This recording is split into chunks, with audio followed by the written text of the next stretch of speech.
a world overrun by beasts that flatten entire cities, where the only real money goes to people who can fight back. Enter Su-hong, an obsessed maniac who hits subtle stage Diamond Fist in 2 days flat. 5 tiers of mastery in this world, from literal infant all the way up to walking deity, and nobody in his class can even touch him. Does he stop there? No. This fool wants more rounds. He trains until every single sparring partner gives up and walks out. But on his way out, Teacher Lee tracks him down, asking about the martial arts department and whether he's paid his registration. 30,000 for the fee. Deadline next Monday. Su-hong has 0. He begs for extra time, but the teacher says rules are rules and there's nothing he can do. So this kid stays behind in an empty gym alone, punching through the air with nothing but that 30,000 burning a hole through his skull. See, Su-hong lost both parents at age 3 when a beast disaster ripped through his city. His uncle and aunt raised him since, pouring everything they had into his martial arts training. Because in a world swarming with monsters, martial artists rake in serious cash. He trained to lift them out of poverty, but right now he's just another burden on a family that can barely afford to eat. He drags himself home that night, and before he even opens the door, he catches his uncle and aunt, talking about how rent's due and they're short. His uncle says Su-hong's talent is the real deal.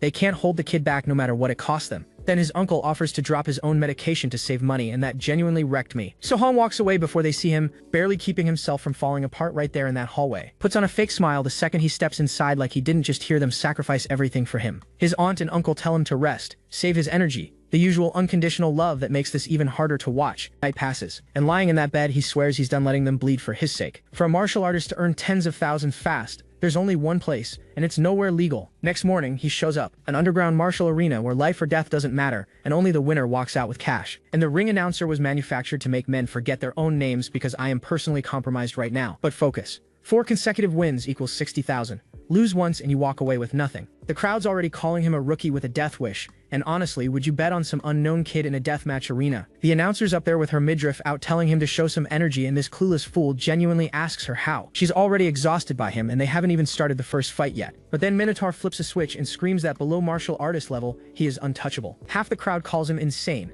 The rest are betting on how many seconds he lasts. The match is officially on, and this whole arena erupts. Under that mask, Su-hong can taste the killing intent in the air, but all he's running the math on is tuition money. First challenger barrels, and screaming like this is already a done deal. And Su-hong reads him instantly. Strong momentum, garbage footwork, free win. The guy throws everything he's got straight at his face, and Su-hong swats it away like the attempt personally offended him, palms this man's entire skull with one hand, and launches him across the ring like he was returning a defective product. Minotaur, 1 win, and he's calling for the next challenger before the first one stops tumbling. The arena goes feral because that might be the most disrespectful debut this place has ever witnessed. Round 2 walks in, some masked wrestler type already talking about how Su-hong's luck just ran dry. But our boy is sizing him up thinking, decent build, perfect crash test for the Diamond Fist. Both of them explode toward each other at full speed. Fists collide dead center and the shockwave speaks for itself. The wrestler is shaken to his core because that force was no joke, but Su-hong already knows his fist hits harder. And after tanking that shot clean, he fires back with a reply that's about to rearrange this man's entire skeletal structure. Su-hong spots it immediately. His opponent threw too much power into his upper body and left his midsection completely exposed, and he punishes that opening with a kick that sends shockwaves rippling through the arena floor. His opponent gets launched so hard that even the crowd has to step back from the impact zone. The Minotaur doesn't even watch the body drop. He just turns around and says next like he's bored. But what Su-hong doesn't realize is that someone very important is watching all of this from way above the arena. This man runs the whole operation,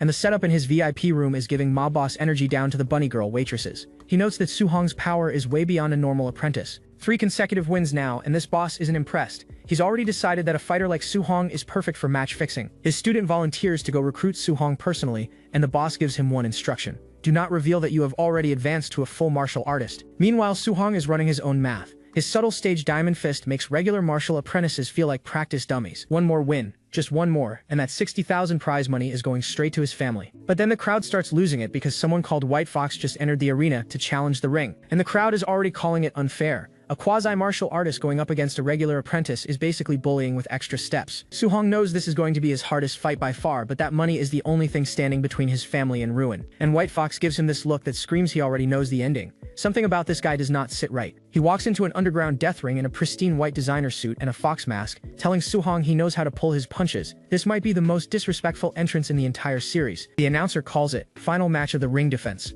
Everything Su-hong has bled for tonight comes down to this. And the second the match begins, both of them launch forward at full speed. No feeling out, no hesitation. Su-hong's thinking his realm is lower, so he has to bet everything on his very first strike, all or nothing. His Diamond Fist connects with White Fox at absolute maximum output, but the moment their attacks collide, Su-hong feels it. This power is not quasi-level. White Fox is hiding something massive. And there it is, White Fox is a full martial artist who deliberately suppressed his blood chi to enter this bracket. Remember when his boss told him to hide his level? And now that the secret is out, White Fox stops pretending. He starts gathering his real power. He unleashes something called the 3 Echo Thunderclap Fist, and it connects with the force of a building collapsing on Su-hong's body. The impact is absolutely brutal. For the first time tonight, Su-hong feels the real gap between an apprentice and a martial artist. The entire arena writes him off instantly. Everyone watching thinks the Minotaur is finished. And honestly, can you blame them? Now here's what makes White Fox genuinely hateable. He is not just winning. He is taunting Su-hong, demanding he fight back. Like this kid's suffering is entertainment. Su-hong is getting hammered from every direction. He knows that if he cannot find one single opening to counter, he loses the money, the future, everything. But White Fox is not giving him a single inch.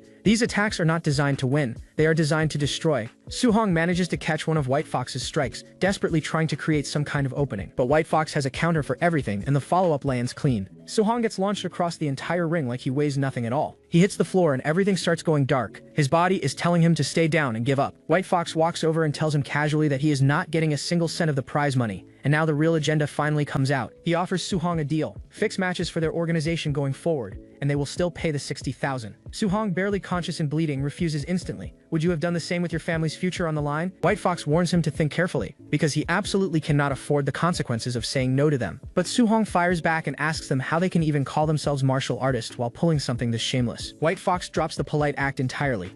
The playful condescension vanishes from his face. He straight up tells Su-hong he's going to cripple him permanently so he can only become a martial artist in his dreams. That is genuinely the most vile thing anyone has said in this entire manhwa. But something ignites behind Su-hong's eyes. Not breaking. Awakening. This kid came here to become a martial artist, and absolutely no one is taking that from him. And from the edge of consciousness, Su-hong dodges White Fox's follow-up, completely catching this man entirely off guard. He drags himself back to his feet on nothing but willpower. His body is broken, his muscles are screaming, but he keeps saying the same thing. He cannot fall here. White Fox is genuinely rattled. He cannot process how anyone could absorb a thunderclap fist and still be on their feet. And in that moment, Su-hong sees everything at once. His uncle, his aunt, every year they quietly destroyed themselves for his sake. He wants to become a martial artist. He wants to give them a good life. But can he do both without abandoning his principles? And the answer becomes crystal clear. A future where his family suffers, where he surrenders, where everything they sacrificed amounts to nothing. He will never accept it. That is when something impossible happens. A system interface materializes right in front of him, and it asks one question. What are you willing to sacrifice for your family? And Su-hong's answer shakes the entire arena. Everything. His eyes ignite, lightning erupts around his body, and whatever just awakened inside this kid is about to rewrite every rule in this fight. Su-hong screams his answer to the system without a shred of hesitation. Everything. He will give everything for his family. And the moment those words leave his mouth, reality itself shatters around him. His eyes flash with an otherworldly light. He wakes up in a place that definitely is not the arena anymore,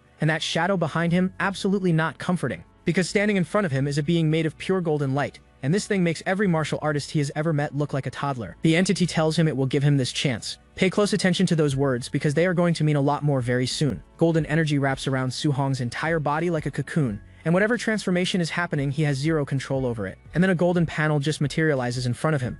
If you have ever read a single system manhwa in your life, you know exactly what this is. It is a full character stat sheet. Name, blood energy, spirit, physique, martial skills with mastery percentages, and even a quest tab. This kid just got a whole game interface layered onto his real life. Su-hong starts poking at it like a kid with a new phone, trying to figure out if this thing is actually interactive. And a quest pops up immediately. Train your martial arts here, defeat White Fox outside. The objectives are clear, raise Diamond Fist to grand achievement and both other skills to subtle mastery. No reward because, and I quote, this is a beginner tutorial. Beginner tutorial, he says. And right on cue, a holographic copy of himself flickers into existence next to him. Whatever this system has planned, it involves Su-hong fighting himself. So he throws the first punch, because what else are you going to do when a copy of yourself appears out of nowhere? And the clone meets him with the exact same technique, except executed at a level Su-hong did not know was possible. He realizes this clone is using Diamond Fist too, but at a mastery so refined it makes his own version look amateur. Textbook perfection according to Su-hong himself. But instead of panicking, this absolute maniac gets excited. He is thinking with a perfect example right in front of him, so he starts swinging with everything he has, studying the clone's form with every single exchange. And the genius of this system starts clicking.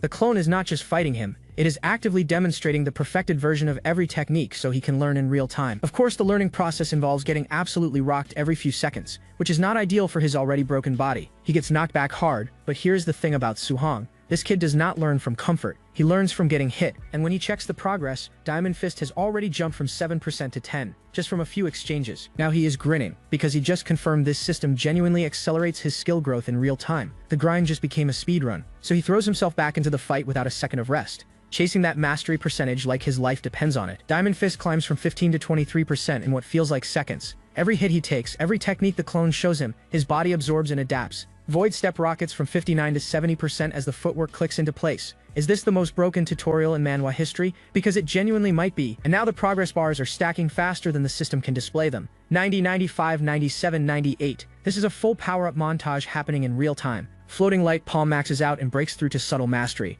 That is one objective down. Void Step follows right behind it. 100% upgrading to Subtle Mastery. 2 objectives cleared, and Diamond Fist completes its evolution all the way to Grand Achievement. This kid just speedran an entire martial arts progression that would take normal people years. Su-hong stands in the aftermath, completely drained but fundamentally transformed. He went in as a struggling apprentice and came out as something entirely different. The system congratulates him on completing the path of the arena and asks if he wants to return to reality. White Fox has absolutely no idea what is about to walk back into that ring. He agrees, and just like that, he is back in the arena standing right where he left off. Same ring, same crowd, same White Fox, but a completely different Su-hong. White Fox calls him a show-off and launches his attack, completely unaware that the person standing in front of him is no longer the same fighter he was beating senseless 30 seconds ago. He brings out the Thunderclap Fist again, the same move that nearly ended Su-hong's entire career just minutes ago. And Su-hong casually sidesteps it and says 2 words, too slow. This might be the single most satisfying reversal in this entire manhwa so far. The look on White Fox's face is pure disbelief. His best attack just got treated like it was moving through water. And before White Fox can even process what happened, Su-hong's Grand Achievement Diamond Fist connects directly with his face. Look at this face. That is not an apprentice. That is not a victim. That is someone who just graduated from punching bag to the most dangerous person in the building. The entire crowd loses their collective minds. Nobody saw this coming.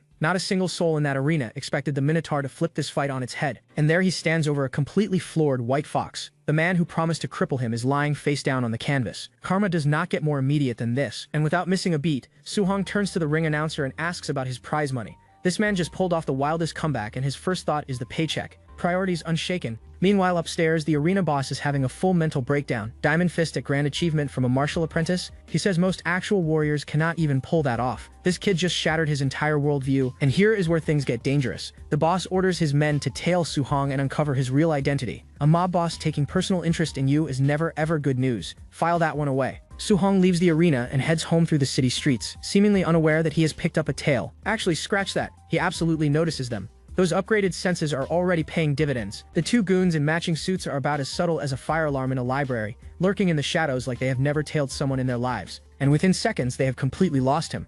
These 2 are scrambling because their boss specifically told them to find out who this kid is, because Su-hong is casually suspended between 2 buildings above their heads, watching them panic with the smeggiest grin imaginable. Void Step at Subtle Mastery hits different when you need to vanish on some goons. 1 hour later, Su-hong finally makes it home. And now comes the part that this whole fight was actually about. His uncle and aunt see the stack of cash and immediately ask if he robbed a bank, which honestly is a reasonable question when your nephew shows up with 60,000 yuan out of nowhere. Su-hong feeds them a cover story about his dojo master sponsoring his training, and his uncle is already poking holes in it because apparently the dojo used to be stingy. Sharp man, that uncle. So Su-hong looks them both in the eyes and asks if they still do not trust him. And there is something genuinely heartwarming about this kid lying through his teeth purely to protect the people who raised him. And that does it. They beam with pride, saying their Xiaohong has really made something of himself. They have no idea the kind of war zone he just walked out of to earn this. Later that night, Su-hong slips out to the rooftop, because the real work is only getting started. He sits under the moonlight running through his mental checklist. Martial exam registration fee paid. Rent paid. His aunt's medical expenses covered.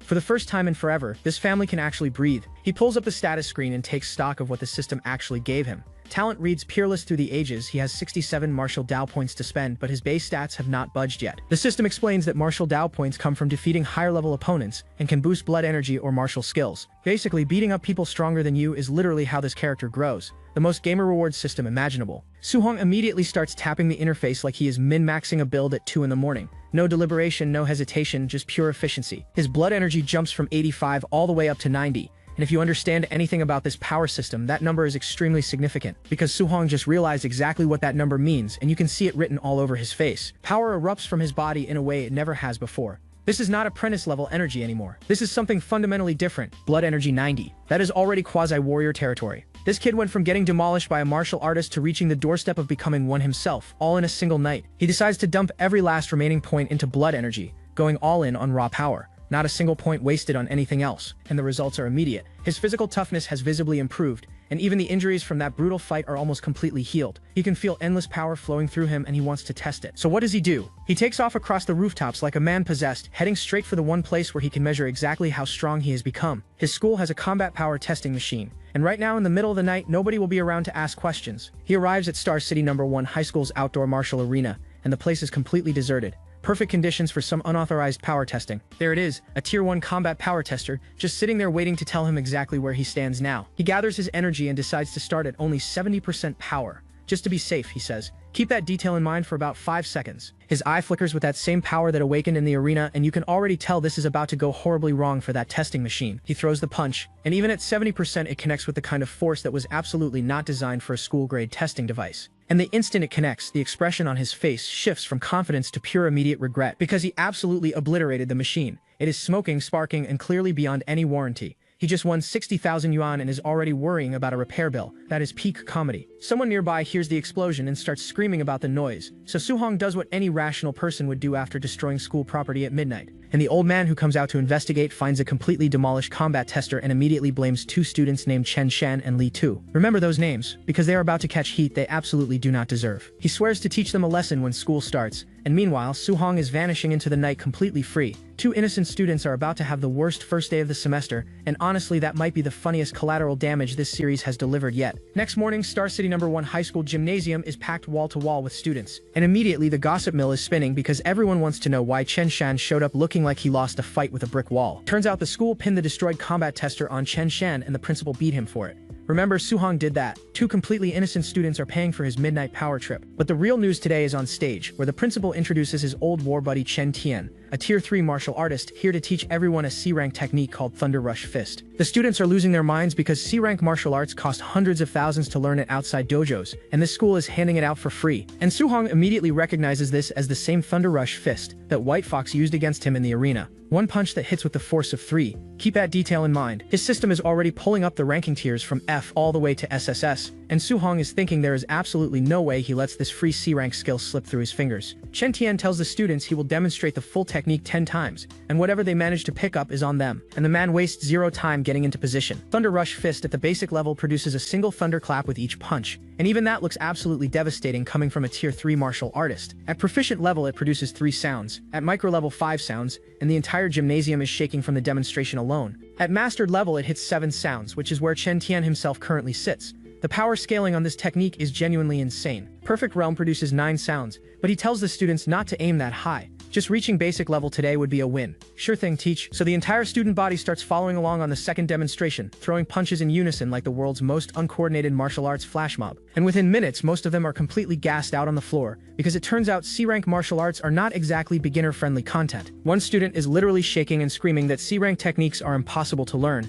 and honestly for normal people he might be right. Someone turns to ask Su-hong how he is doing, and the spot where he was standing is completely empty. Just a cartoon outline of where a person used to be. This man ghosted an entire gymnasium. Meanwhile, Chen Shan is celebrating because he managed to reach basic level, and everyone is treating him like he just split an atom. The school's #1 genius, they call him. The principal proudly shows off Chen Shan to Chen Tian, but the Tier 3 martial artist is completely unimpressed. He says in other cities, basic level is just a passing grade. Honestly, the most humbling reality check imaginable. After the session, Chen Tian and the principal head outside, clearly disappointed with the results. Chen Tian tells the principal straight up that his batch of students is mediocre and the trip was a waste of his time. Is it harsh? Absolutely. Is he wrong? Based on what he saw, not really. They agree that in martial Dao cultivation, talent is everything. Hard work without natural gift is a dead end, which is an interesting philosophy to hold when Su-hong exists in the same zip code. And then they both hear something that stops them dead in their tracks. 7-sound Thunder Rush Fist. Coming from the school grounds, from a student.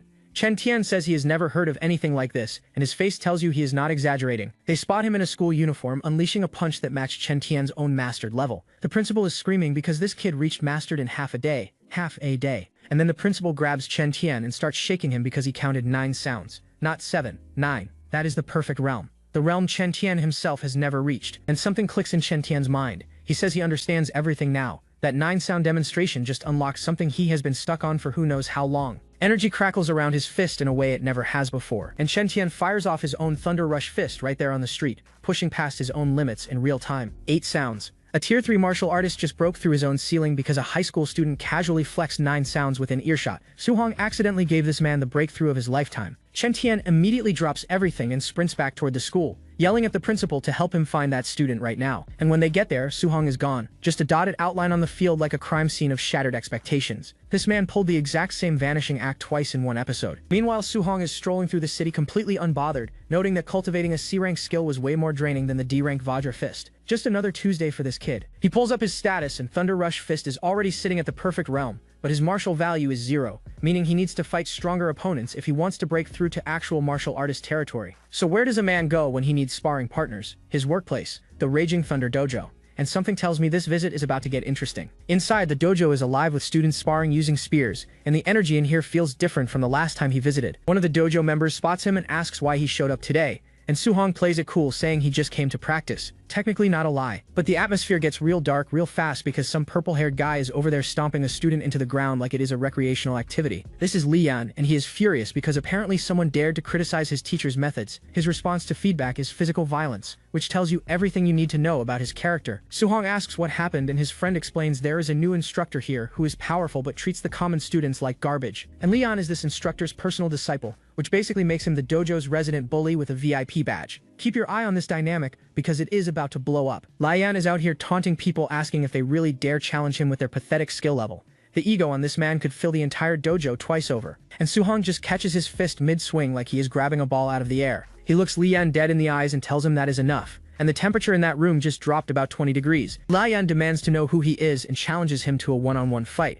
Suhong's response is a calm, "Fine, I will oblige." This man just walked into the lion's den and asked the lion to come at him. But before they can throw down, the new instructor walks in and shuts everything down. Class is starting, and this guy radiates the kind of energy that makes everyone in the room go silent immediately. Lion backs off and tells Suhong he is lucky, which is genuinely hilarious because Suhong is the last person in this building who needed saving from that fight. Suhong is watching Lian walk away, and the only thought in his head is that this person is far too arrogant. And when Suhong thinks you are arrogant, you are genuinely insufferable. Now here is where things get spicy. The instructor announces today is the final day he is teaching the Raging Sea Spear technique, and he will only demonstrate it one single time, not 10 times like Chen Tian. 1. He swings that spear with devastating precision, while Suhong watches from the crowd, absorbing every single movement like a human recording device. The instructor even has the nerve to smirk and say he does not believe any of them can actually learn it from one viewing. This man is actively sabotaging his own students and calling it a teaching method. But Suhong is already gripping a spear with energy flowing through his hands, and that look on his face says the system is working overtime right now. His eye literally reflects the spear technique playing back in his mind. Every angle, every movement, every flow of energy captured in a single viewing. Would you even call this learning, or is it just downloading at this point? The spear slams into the ground as he tests the first movement. The instructor and Lian walk out without a second glance, tossing out a casual reminder that whatever you learn is your problem. The contempt is practically tangible. The other students are furious, calling it a scam because half of them in the back rows could not even see the demonstration properly, and they are completely right. This instructor set them up to fail on purpose, but Suhong already cracked the core principle. The spear moves like a flood dragon treading the sea, momentum building like endless waves. He does not need 10 demonstrations. He does not even need 2. Energy surges through his grip as he channels everything the system processed into his muscles. And Suhong explodes into motion with the Raging Sea Spear technique, blue energy wrapping around every strike like ocean current given physical form. Every single student in the dojo stops and stares because Suhong just performed the technique that none of them could even follow. One of them literally asks if maybe they are all just too stupid to learn it. The commotion pulls Lian right back through the door, demanding to know who learned the technique, because in his mind that should be impossible. And there is Suhong casually demonstrating the Raging Sea Spear right in front of the guy who was ready to beat him up 5 minutes ago. The timing on this reveal is genuinely cinematic. Lian is actually intrigued now. He admits Suhong might have really learned it and decides he wants to test exactly how deep this kid's talent goes. Translation: he wants to fight. So Lian walks up and offers to give Suhong some pointers on his spear technique. And by pointers, he obviously means a beatdown wrapped in a thin layer of mentorship. Lian takes position and the crowd backs up. Suhong accepts without hesitation because this is exactly the kind of fight he came here looking for. His friend tries to warn him that Lian has terrible character but serious power, and Suhong just says do not worry. The confidence gap between where people think he is and where he actually is has never been wider. Suhong launches forward with the spear and asks Lian to enlighten him. The absolute disrespect of using the technique Lian's own teacher just demonstrated against his prize student. Lian fires back with the Raging Sea Spear at micro level, which is genuinely impressive and proves he earned his reputation. But here is the thing about fighting someone with the system. Suhong smiles. That quiet, barely there grin that in any fighting story means the other person is already finished and does not know it yet. Because Suhong unleashes the Raging Sea Spear at proficient level, water energy exploding around him like a tidal wave, and this might genuinely be the most satisfying technique reveal this series has delivered so far. And the look on Lian's face says it all. Proficient level Raging Sea Spear from one demonstration. His teacher's own disciple cannot match what Su-hong just pulled off in minutes, and that realization is going to sting for a very long time. Su-hong unleashes the Raging Sea Spear at proficient level, and the entire dojo is drowning in blue energy. The spear connects with devastating force, and the shockwave alone tells you everything about the gap between these two. Lai Yan is getting completely overwhelmed, and he cannot wrap his mind around it. He is screaming that Su-hong is not even a warrior yet, so how could he reach proficient level this fast? And Su-hong's eyes are literally burning with energy right now, like something primal just switched on inside him. One final strike sends Li Yan flying, and his spear goes with him. This fight is over, and the system casually drops a plus 35 martial Dao points notification for defeating a higher level warrior. Su-hong is thinking he should spar with people way more often. This man just found an experienced farming method. Li Yan is on his knees, muttering that this is absolutely impossible. He cannot accept that someone trained the Raging Sea Spear to proficient level that fast. And this is where it actually gets kind of sad. Li Yan is asking, then what about him? What about all his years of training? He snaps. Li Yan throws a fist at Su-hong, screaming about what all his hard training was even for. The man's entire identity just got dismantled in under 5 minutes. But Su-hong just catches the punch and tells him to stop. No malice, no showboating. Just a calm and definitive enough. And that is when the instructor walks in with a squad of students behind him, and Li Yan immediately turns to call out to his teacher. But instead of backing his disciple, the instructor flicks him across the head and asks if he cannot even face defeat. Then what kind of martial artist is he? That one had to sting worse than the actual loss. And the look on Li Yan's face right now is pure humiliation. Beaten by a newcomer and scolded by his own master in front of everyone. The instructor admits that Su-hong learned the Raging Sea Spear to proficient level from a single demonstration, and even geniuses from the imperial capital could not pull that off. Keep your eye on this instructor's reaction, because this kind of attention is a double-edged sword. Then the instructor does a complete 180, grabs Li Yan by the head, and apologizes to Su-hong. He says Li Yan has talent but is far too arrogant, and getting beaten by a real genius is actually good for him. Su-hong is just standing there thinking that this guy sure changes his tune fast. And honestly, Su-hong has a point, because 5 minutes ago this instructor did not care if any of them lived or died. Later that night, Su-hong is walking home through the city streets thinking the day wore him out, but he gained a lot from it. He pulls up his full stat sheet. Thunder Rush Fist at Perfect, Raging Sea Spear at Subtle Mastery, Diamond Fist, Floating Like Palm, Void Step, and 35 martial Dao points banked. This kid's inventory is looking stacked for someone who is technically still a student. But here is the problem. The school exam is coming up in a few days, and students with money have already prepared high-grade alloy weapons. Su-hong needs one too, and he is fresh out of resources. He decides the spear feels the most natural to him now, so that is his weapon going forward.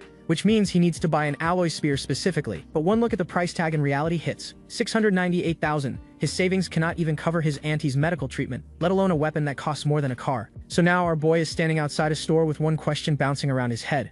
How else can he make money? And that is when a news broadcast catches his eye. Fierce beasts outside Star City are increasing daily, and the city lord is offering generous bounties to warriors who hunt them down. Leave the city to hunt fierce beasts? You can practically see the gears turning in his head. This is either the solution to all his problems or the fastest way to get himself killed. He heads back to his uncle and auntie's apartment, and this next scene is about to remind you exactly why Su-hong pushes himself so hard. His uncle is working himself ragged, and his auntie is begging him to slow down. She says Su-hong is too young to carry all the household burdens, but the uncle insists on saving everything he can for the kids. Su-hong walks through the door and calls out to them, and they immediately welcome him back. This family dynamic is genuinely wholesome, and that automatically makes me nervous because this manhwa loves to weaponize the things you care about. He immediately tries to help his auntie with chores, and she tells him to go rest instead. These two raised him right, and you can feel it in every interaction. Su-hong tells his uncle that he can earn money now and that he should stop overworking himself, but his uncle says he just cannot sit still and do nothing. The uncle hits him with the most reassuring thumbs up and tells him not to worry, that he is just earning a little for daily expenses. This man would work himself into the ground before letting his nephew carry the weight alone. And then auntie adds that martial arts training will cost a lot more in the future, so they want to save as much as they can for him. These two are working themselves to the bone for a kid they chose to raise, and that hits different. Su-hong is quietly processing all of this, and his internal monologue makes it clear. Unless he earns enough to set them up for life, they will never stop grinding. That realization just cemented his decision. He absolutely cannot miss this opportunity to hunt fierce beasts for the bounty. The stakes just went from personal ambition to family survival, and that changes everything about how he approaches what comes next. So he immediately starts preparing. He dumps all 35 martial Dao points into blood energy, because the wilderness is not the kind of place you walk into at half strength. His blood energy hits 95.2, and he realizes he is just one step away from officially becoming a warrior. The gap between student and real combatant is about to close. 2 days later, this man is lying on the gymnasium floor at 10:40 at night, completely drained. But every single martial skill on his stat sheet now reads perfect. Raging Sea Spear, Thunder Rush Fist, Diamond Fist, Floating Light Palm, Void Step. All maxed out. Would you even call this training, or is it speedrunning the entire martial arts curriculum? He is soaked in sweat, but the look in his eyes says everything. The preparation phase is done. It is time to leave the city. Saturday morning, Su-hong arrives at the Star City Warrior base, and this place is massive. traditional architecture built like a fortress on the edge of civilization. He strolls in and admits he has seen this place on TV plenty of times, but being here in person is a completely different experience, and the warriors that you would rarely ever see in daily life are just everywhere in here. Armed to the teeth, he checks the bounty board. Unranked beasts go for 300 coins, tier 1 lower stage gets you 1,000, mid-stage 3,000, upper stage 5,000. The math is already running in his head, but then he reads that you have to cut off the beast's left ear as proof of the kill to get paid.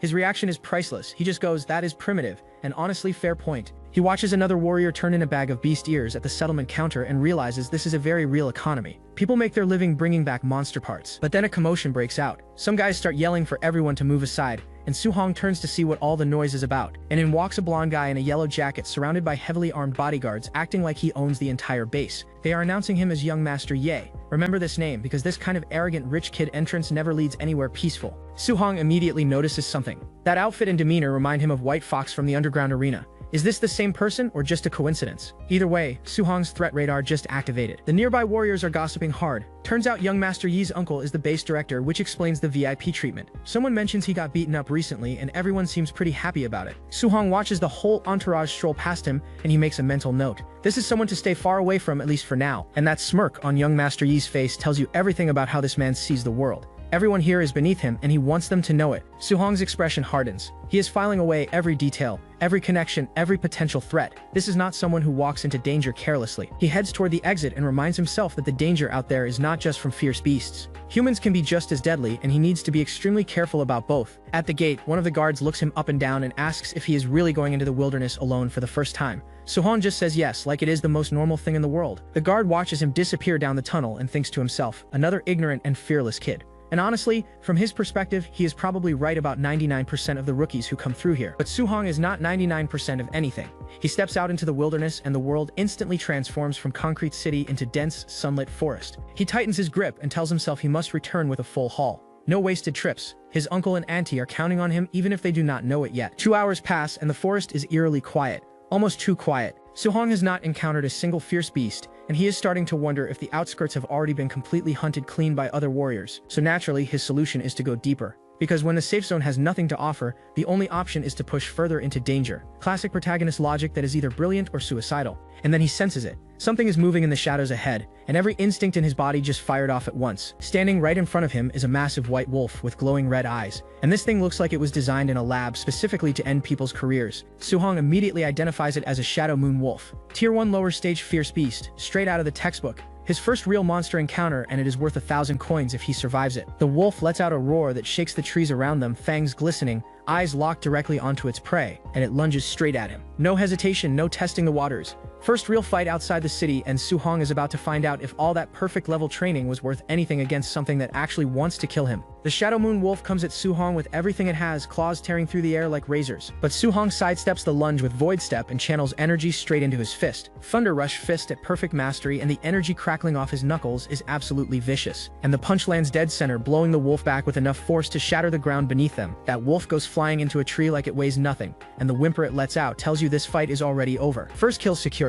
Su-hong is standing over the corpse with energy still flickering off his hand, barely winded. His hand is trembling, but not from fear. He is thinking, is this what fighting monsters feels like? And he is loving every second of it. He realizes he can drop tier 1 lower stage beasts in a single hit, and now he is wondering what would happen against something stronger. Keep that energy in mind, because the universe is about to answer. Ask and you shall receive. A tier 1 middle stage raging black bear materializes behind him, and this thing makes the wolf look like a puppy. And somewhere nearby, someone is watching this unfold in complete silence. But the bear goes down just as fast. Su-hong figures as long as he avoids tier 2 beasts, nothing out here can seriously threaten him. 3,000 coins secured from one bear. He is cutting off that ear with a grin like a kid cashing in arcade tickets. And then the system drops the notification he has been waiting for. Martial value sufficient to break through to martial artist rank. Our boy just hit the level cap for students. He triggers the breakthrough right there in the forest, and the energy that explodes out of him is on a completely different wavelength than before. But mid-rest he senses something massive nearby. An aura so intense it makes the bear feel like a joke, and he is already wondering what kind of beast could radiate that kind of pressure. Now any sane person would run the other direction. Su-hong? He decides to go investigate, because apparently becoming a martial artist also deleted his fear response. He reaches a clearing, looks down, and whatever he sees makes his eyes go wide. This is about to be a problem. A black jade giant python, tier 1 late stage. This thing is covered in stone-like scales with venom dripping from its fangs, and it is absolutely enormous. And there are warriors already fighting it, except fighting is a generous word because they are getting completely demolished. They get launched into the rocks like ragdolls, and Su-hong watches the whole thing from above. These guys never stood a chance. Now here's the question. Does he run or does he jump in? Remember, this beast is worth 5,000 coins, and his auntie's medical bills are not going to pay themselves. He jumps in. Spear first, straight at a beast that just tossed two grown warriors like they were made of paper. But the python whips its tail around with terrifying speed, and it is way faster than he expected. Suhong barely has time to react before the tail is already on top of him. He gets smacked away, and the impact crater where he lands tells you exactly how hard that hit was. Blood on the ground. That one hit did serious damage. And suddenly this does not feel like grinding for coins anymore. Suhong pulls himself up near one of the fallen warriors. The guy is barely conscious, weapon still in his hand, and the python is circling for another pass. He wipes the blood from his mouth and makes a decision. He is not retreating. Not when there is money on the line and people on the ground. He grabs the fallen warrior's spear and tells the guy he is borrowing it. No time for pleasantries when a building-sized snake wants you dead. And now he is standing in front of the black jade giant python with a borrowed spear and freshly broken through stats. This might be the most reckless gamble in the entire series so far. The python lunges straight down at him, jaws wide enough to swallow a person whole. He is thinking that a tier 1 late-stage beast normally requires an entire squad of martial artists to take down. He is doing this solo, on his first day in the wilderness. From above, the size difference is genuinely insane. He looks like an ant next to this thing, and yet he is still pressing the attack. He is weaving through its strikes at full speed,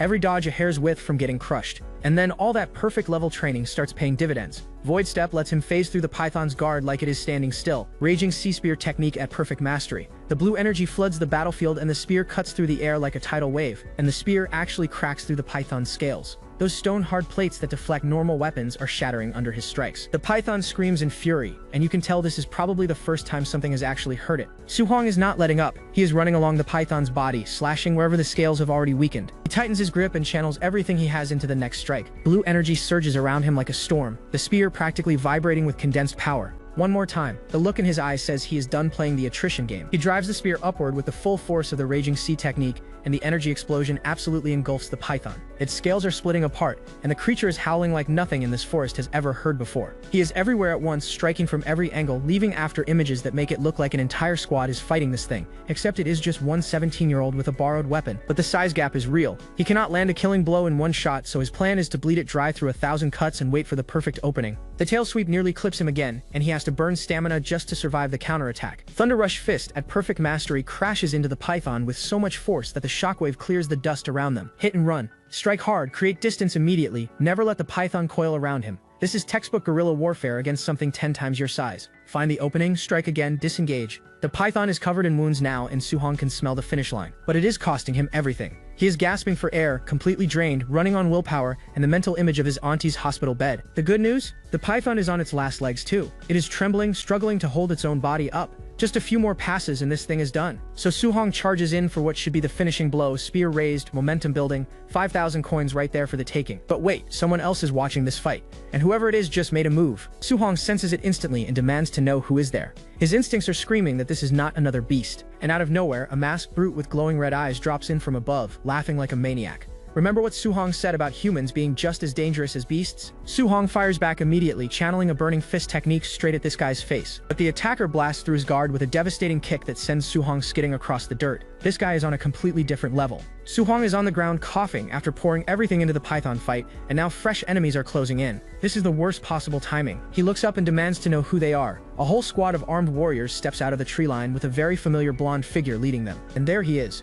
young Master Yi, grinning like he owns the wilderness, telling Suhong to hand over the python he nearly died fighting. Is this genius strategy or just a spoiled brat stealing homework? Either way, Suhong just went from hunting beasts to being hunted, and something tells me this is about to get very personal. So young Master Yi brought his whole squad, and they are standing between Suhong and the python he nearly died to kill. Young Master Yi has the nerve to say he expected Suhong to die out in the wilderness alone. The condescension is unreal, and then he has the audacity to point out how lucky Suhong was to find a critically injured black jade giant python. Pay attention to that word, found. He is pretending Suhong did not just solo this monster. Suhong is doing the math in his head. 5 martial artists, all armed, and he is already running on fumes from the python fight. A straight-up brawl is not an option. The masked brute does not even wait for an answer. He swings at Suhong, screaming about how young Master Yi wants the python. And you can see the exact moment something shifts in Suhong. The hesitation vanishes completely. He fires back immediately, telling them the only reason that brute got a hit earlier was because it was a sneak attack. Now he wants to see them try it face to face, and he absolutely detonates a fist straight into that mask. The impact is ridiculous for someone who just fought a tier 1 beast for 20 minutes. The brute cannot believe the force behind that punch. His whole body is reeling from a single hit. Suhong does not let him recover. He follows up with another devastating blow that sends the brute crashing into the dirt. The rest of the squad is just standing there watching their strongest fighter get folded like laundry. The morale shift is visible. Young Master Yi recognizes the Vajra Fist and identifies the masked brute as someone called the Minotaur. Apparently this guy had a reputation and Su-hong just dismantled it in 2 hits. But hold on, now there is someone new. A figure in a white suit wearing a fox mask just appeared out of nowhere, and Su-hong recognizes them instantly. White Fox. Keep your eye on this character, because this changes the entire dynamic. Young Master Yi is covering his face, seething about being humiliated in front of everyone. His ego just took more damage than his fighters did. And there it is, 2 words, kill him. Young Master Yi just escalated this from a robbery to attempted murder, and his entire squad moves in at once. Su-hong tightens his grip on that spear and makes a decision in a split second. He runs, not because he is scared, but because he is smart. Fighting 5 martial artists while exhausted is just math that does not work, so he takes off into the wilderness. The squad chases him into the thick of the forest. Weapons drawn, but the trees are dense and visibility drops fast. They are walking right into Su-hong's kind of terrain. One of the warriors scoffs about whether they should really be afraid of one kid.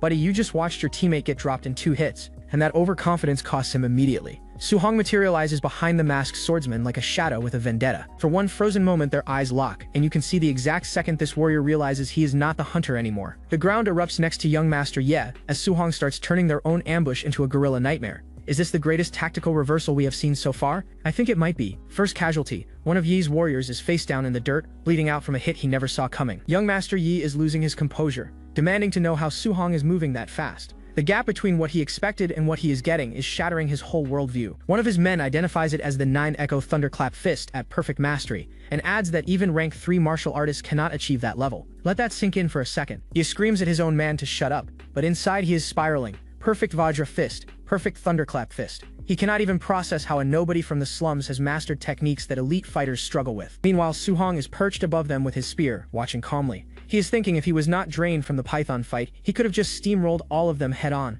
But right now, guerrilla tactics it is. So his plan is simple. Pick them off one by one, and never give them a fair fight. Honestly, that is the most intelligent approach he could have taken. He launches in from the trees and the spear lands with enough force to scatter the remaining warriors away from each other. Blue energy floods off him as he accelerates into his next target. The void step makes him nearly untraceable at this speed. The hooded warrior looks up just in time to see what is about to ruin his entire afternoon. Su-hong drops on him with a kick that generates a shockwave through the underbrush. Another one down. The remaining 2 are caught between where Su-hong was and where he is now, and the fear on their faces is genuine. Another warrior gets launched into a tree trunk hard enough to paint it red. Su-hong is methodically dismantling this entire squad. Now his own men are begging young Master Yi to retreat. And what does Yi say? Run? Are you kidding me? His pride will not let him back down even when common sense is screaming at him. He doubles down and declares he has to kill Su-hong today. This is no longer about the python or the money. This is pure ego, and it is about to cost him everything. Su-hong blitzes right past them both, so close they can feel the wind but too fast to actually counter, and the last bodyguard goes airborne. That leaves just young Master Yi standing, completely alone, exactly how Su-hong wanted it. Yi is losing his mind.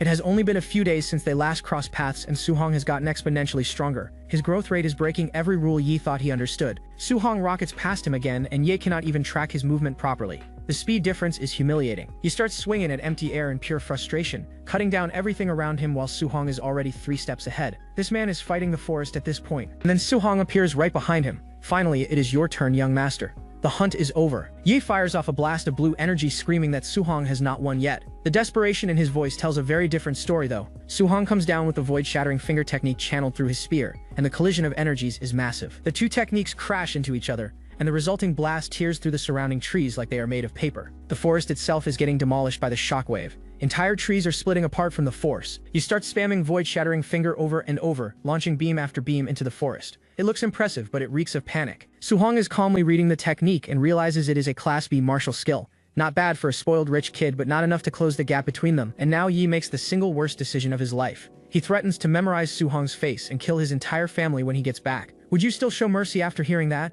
That was the wrong thing to say. Every ounce of restraint Su-hong had left just evaporated. You can see it in his eyes. This is personal now. Su-hong unleashes a barrage of energy slashes that make everything Yi just threw look like party tricks by comparison. Now Yi is name-dropping. My uncle is a supervisor at the base, my father is this and that, going from kill your family to please do not hurt me in under 30 seconds. Genuinely pathetic. Su-hong does not slow down for even a second. He is advancing on Ye with his eyes lit up like a predator that has already decided the outcome. He tells Yi he liked him better when he was acting all high and mighty a minute ago. This might be the most disrespectful line delivery in this entire series so far, and the fist connects directly with young Master Yi's face. No blocking, no dodging, just pure unfiltered consequences. Su-hong follows up with a spear strike that sends Yi rocketing out of the forest entirely. The power gap between these two was never even close. Ye slams into the rocky ground hard enough to crater it, kicking up a dust cloud that covers the entire clearing. And through the dust, Su-hong walks toward the wreckage of this fight with zero urgency. He is in absolutely no rush. Su-hong stands there engulfed in an aura of fire and energy, and delivers the coldest line of the episode.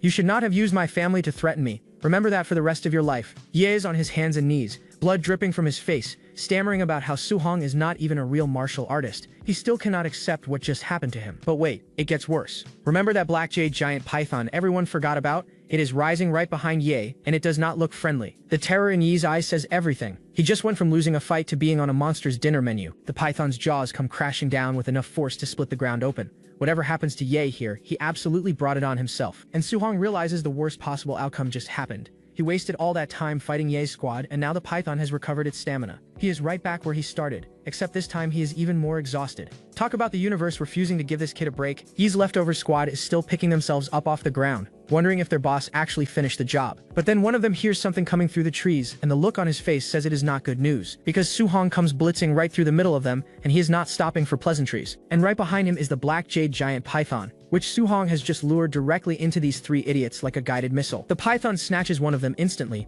and Su-hong's system pings him with an indirect kill notification worth 30 martial value. This man just weaponized a monster against his enemies. Another warrior gets swatted into oblivion, and the system dings again. Is Su-hong a tactical genius or the most ruthless opportunist in this entire manhwa? Because honestly, both answers feel correct. And the whole time, Su-hong is just watching this unfold with the calmest expression imaginable. Keep your eye on his martial value because it is about to matter a lot. After all those battles, all those indirect kills, he finally has enough martial value to break through and become a real martial artist. But there is one tiny problem. He needs a safe spot to actually do the breakthrough, and the python is not exactly giving him a lunch break. That is when he spots a cave in the hillside and makes the snap decision to go for it. This cave is about to become the most important room in Su-hong's entire life. The python is right on his tail, and from this angle you can really appreciate just how massive this thing actually is compared to him. It slams into the ground behind him with enough force to crack the entire rock face open. Su-hong makes it inside the cave and immediately sets up a defensive position, but the python is not giving up that easily. That thing shoves its entire head into the cave opening like it is trying to eat the mountain itself.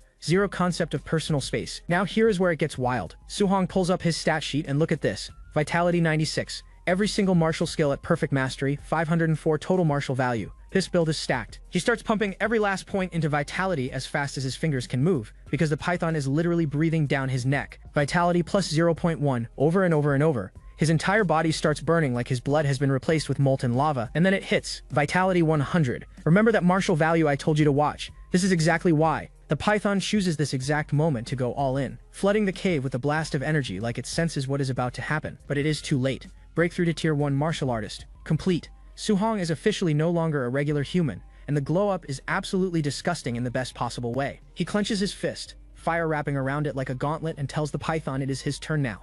And the python actually flinches. This creature that has been terrorizing everyone all day just flinched. Su-hong charges forward with his fist radiating enough energy to light up the entire cavern, and the fist connects with the python's body so hard the shockwave alone sends debris flying in every direction. The python screams and launches a golden beam straight into the sky. This thing is fighting for its life now, and both of them know it. Look at the state of this thing. Bloody, battered, and for the first time in this entire fight, genuinely afraid. Su-hong does not let up for a single second. Vajra Fist at perfect mastery hits completely different after a tier breakthrough. He launches himself into the air and drives his fist straight into the python's face from above. The size difference means absolutely nothing anymore. Now he switches back to the spear with red lightning crackling around his entire body. He is cycling through his entire arsenal like a combo menu, but this python refuses to go down, and you can see the irritation building on Su-hong's face. This thing has more health than a raid boss. He tightens his grip on the spear and decides it is time to end this once and for all. And he brings down the single most devastating strike we have seen from him yet, a pillar of blue energy crashing directly onto the python's skull. The energy beam tears through the python like a surgical laser, and the creature is screaming in a way that shakes the entire forest. But Su-hong is not satisfied. He goes straight into Thunder Rush Fist, his whole body engulfed in flames and lightning simultaneously. He drives everything he has into one final downward strike, and the explosion of energy is so intense it swallows the entire frame, and the black jade giant python finally goes down in a shower of golden sparks. The same monster that had everyone running for their lives just got soloed by the kid from the slums. This is what a real level up looks like. The dust is still settling from that absolute war Su-hong just waged against the python. And there he is, standing on top of the thing's corpse like it's a victory pedestal, system pinging him with another 92 martial value. Now here is where it gets genuinely funny. He remembers you need to cut off a beast's left ear to exchange it for money, but then he realizes snakes do not have ears, so he just decides to forget about it and head back, leaving the giant python carcass behind like it is not even worth the hassle. But instead of going straight home, Suhong takes a little detour. Keep an eye on what he picks up out here because it is about to change everything. He comes across one of Yifeng's warriors, completely wrecked on the ground, and Suhong tells him he got off easy ending up like this. And then Suhong starts searching the body because he is thinking about the high-level martial technique these guys were using earlier, and he actually finds it. A martial arts manual called the Void-Breaking Finger. This is a B-rank technique just sitting in a dead man's pocket. That night, Suhong sets up camp right next to the python's body like it is a piece of furniture. This man has absolutely zero fear left in his system. He has already memorized the entire introductory method for the Void-Breaking Finger, and now he is ready to let the system do what it does best. He enters the system training space and summons his sparring partner. This is where theory becomes muscle memory, and within seconds he is already firing off energy blasts with his fingers like he has been doing this for years. The Void-Breaking Finger mastery shoots from 51 to 63 to 77 to 93%. The system is basically a cheat engine for martial arts. And with that, the Void-Breaking Finger is officially in his arsenal, from zero to functional in one training session. He is genuinely impressed by the pressure this B-rank skill puts out at just the basic level, and now he wants to find a monster to test it on for real. 3 days later, he finds his test dummy, and it is a massive bear with glowing red eyes that looks like it bench presses trees for fun. Suhong hits it with the Void-Breaking Finger, and the energy beam cuts through the air like it is personally offended by this bear's existence. And just like that, Void-Breaking Finger goes from mastered all the way to perfect. This man speedran a B-rank martial skill in 3 days. Is that even fair? With his new toy fully upgraded, Suhong decides it is time to head back to the martial artist base. Back at the exchange counter, the Thunder Squad is turning heads with a 230,000 coin haul,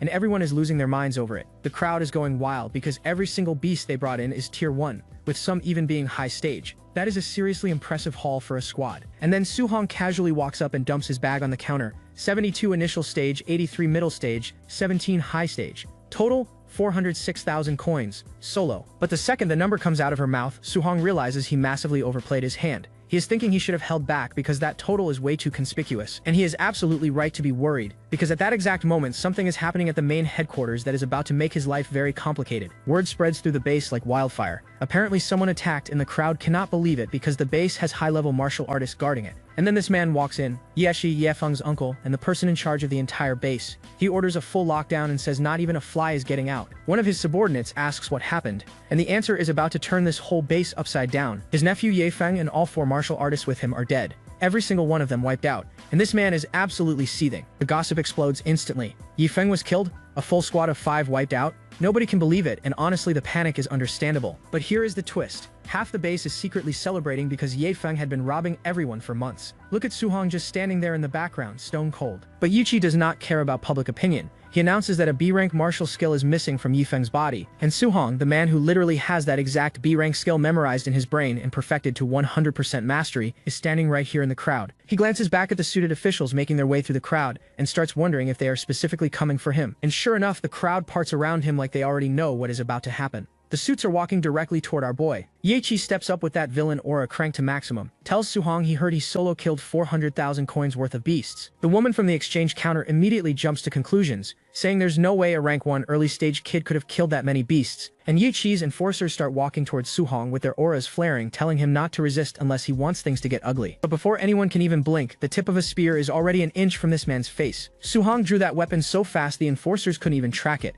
These are supposed to be high-level martial artists, and they're standing there looking like they just saw a ghost. And then our boy drops the most casual threat possible. He tells them he's a student at Star City High No. 1, and asks if they really want to search him. Pay attention to this move because it's absolutely genius, and that name hits different. Yichi is thinking that the principal of Star City High No. 1 is notoriously protective of his students and is not someone you want as an enemy. But he still thinks this kid is suspicious. His subordinates are also second-guessing the whole plan, saying if Suhong really did hunt all those beasts on his own, then he's a genuine prodigy, and picking a fight with someone like that for no reason is a terrible investment. Suhong looks Yichi dead in the eyes and tells him he hopes they're not accusing the wrong person. This man is literally the murderer and the thief, and he's out here playing the victim card with zero sweat on his forehead. The audacity is genuinely inspiring. Yichi backs down just enough to offer 10,000 coins as compensation for the search. He's trying to save face while de-escalating. Suhong holds up 3 fingers and says 30,000. And here's the beautiful part, he's already thought this through. Yifeng was killed by the python, so as long as they don't find the technique on him, there's nothing connecting him to the crime. Yichi agrees to the deal. So Suhong stands there completely relaxed while they pat him down and go through every item in his bag. He even tells them to search carefully because he doesn't want any false accusations hanging over his head. This man is performing innocence at an Oscar-worthy level. And surprise, surprise, they find absolutely nothing.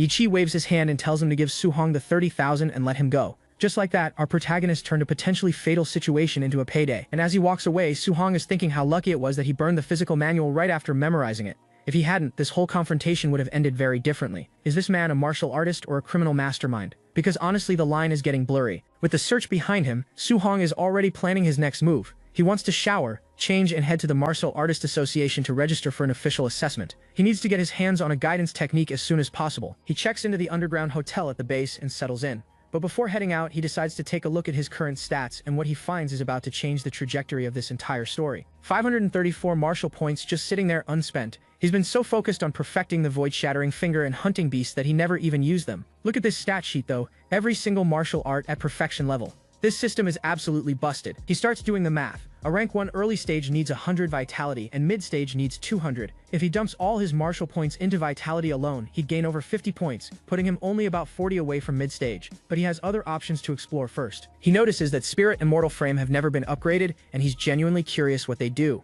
With 500 points to burn, he figures there's no harm in experimenting a little. He starts pumping points into Spirit, and the notifications start flooding in. But after the upgrade, he says he doesn't really feel any different. Spirit might be one of those stats that pays off in ways you don't immediately notice. But Mortal Frame, that's a completely different story. The second he starts upgrading it, he can physically feel himself getting stronger. His body is literally radiating energy, and he decides to keep stacking more into it. And here's the final stat sheet after the spending spree. Vitality 123, Spirit 26.5, Mortal Frame 36%. Every single martial point spent, balance sitting at a clean 0. Now here's where it gets interesting. He splits the rest of his budget across Vitality and Spirit, watching the numbers climb with every point invested. This is basically stat allocation in a role-playing game, except it's his actual body being rewritten in real time. And then the transformation kicks in. Su-hong is suddenly radiating red energy, his muscles are bulging, and he says it feels like he has an endless supply of power surging through his body. Remember this moment, because the numbers he just built are about to embarrass a lot of people. The power gradually starts to settle and his body begins reverting back to its normal size. And he lets out a sigh of relief because he was genuinely worried he'd be stuck looking like a bodybuilder permanently. He says he wouldn't know how to explain that to anyone who knew him before. Fair concern, honestly. 1 hour later, Su-hong arrives at the Star City Martial Artist Association. This is the real deal, the official certification body that determines your rank as a martial artist. He walks up to the front desk and tells them he's here for the martial artist assessment. The receptionist says a staff member will take him through shortly. On the way in, the staff member mentions he looks pretty young and asks if this is his first assessment. She explains that to pass as a rank 1 martial artist, you need at least 100 vitality and over 1,000 combat power. Su-hong just nods and says thanks. And of course, the other martial artists in the hallway are already talking trash. They're saying he showed up alone without a master, and he's probably just here to test the waters given how young he is. These people have no idea what's about to walk into that testing room. Su-hong catches their whispers and something flickers in his eyes, but he keeps moving without saying a word. The quiet confidence on this man is honestly terrifying. The testing area is packed with candidates. Some guy named Pangaea just got his results, vitality 102, combat power 992, 8 points short of passing, and he is not happy about it. But that's the bar Su-hong needs to clear. Then the next candidate steps up. Li Ming, vitality 105, passed. He moves on to the combat power test, and already the crowd is paying attention to this one. Li Ming steps up to the combat power testing device, which is basically a giant high-tech punching bag designed to measure your strike force. Keep an eye on his score because it's about to become very relevant. He winds up and unleashes everything he's got into the strike, putting his entire body behind it. Combat power 1763. That's nearly double the passing threshold, and the crowd immediately starts buzzing. Everyone is losing their minds. They're saying his combat power is almost at a rank 1 mid-stage level, and then someone connects the dots. He's Jiang Ming's disciple from the Raging Thunder Dojo, and he was using the Thunderclap fist.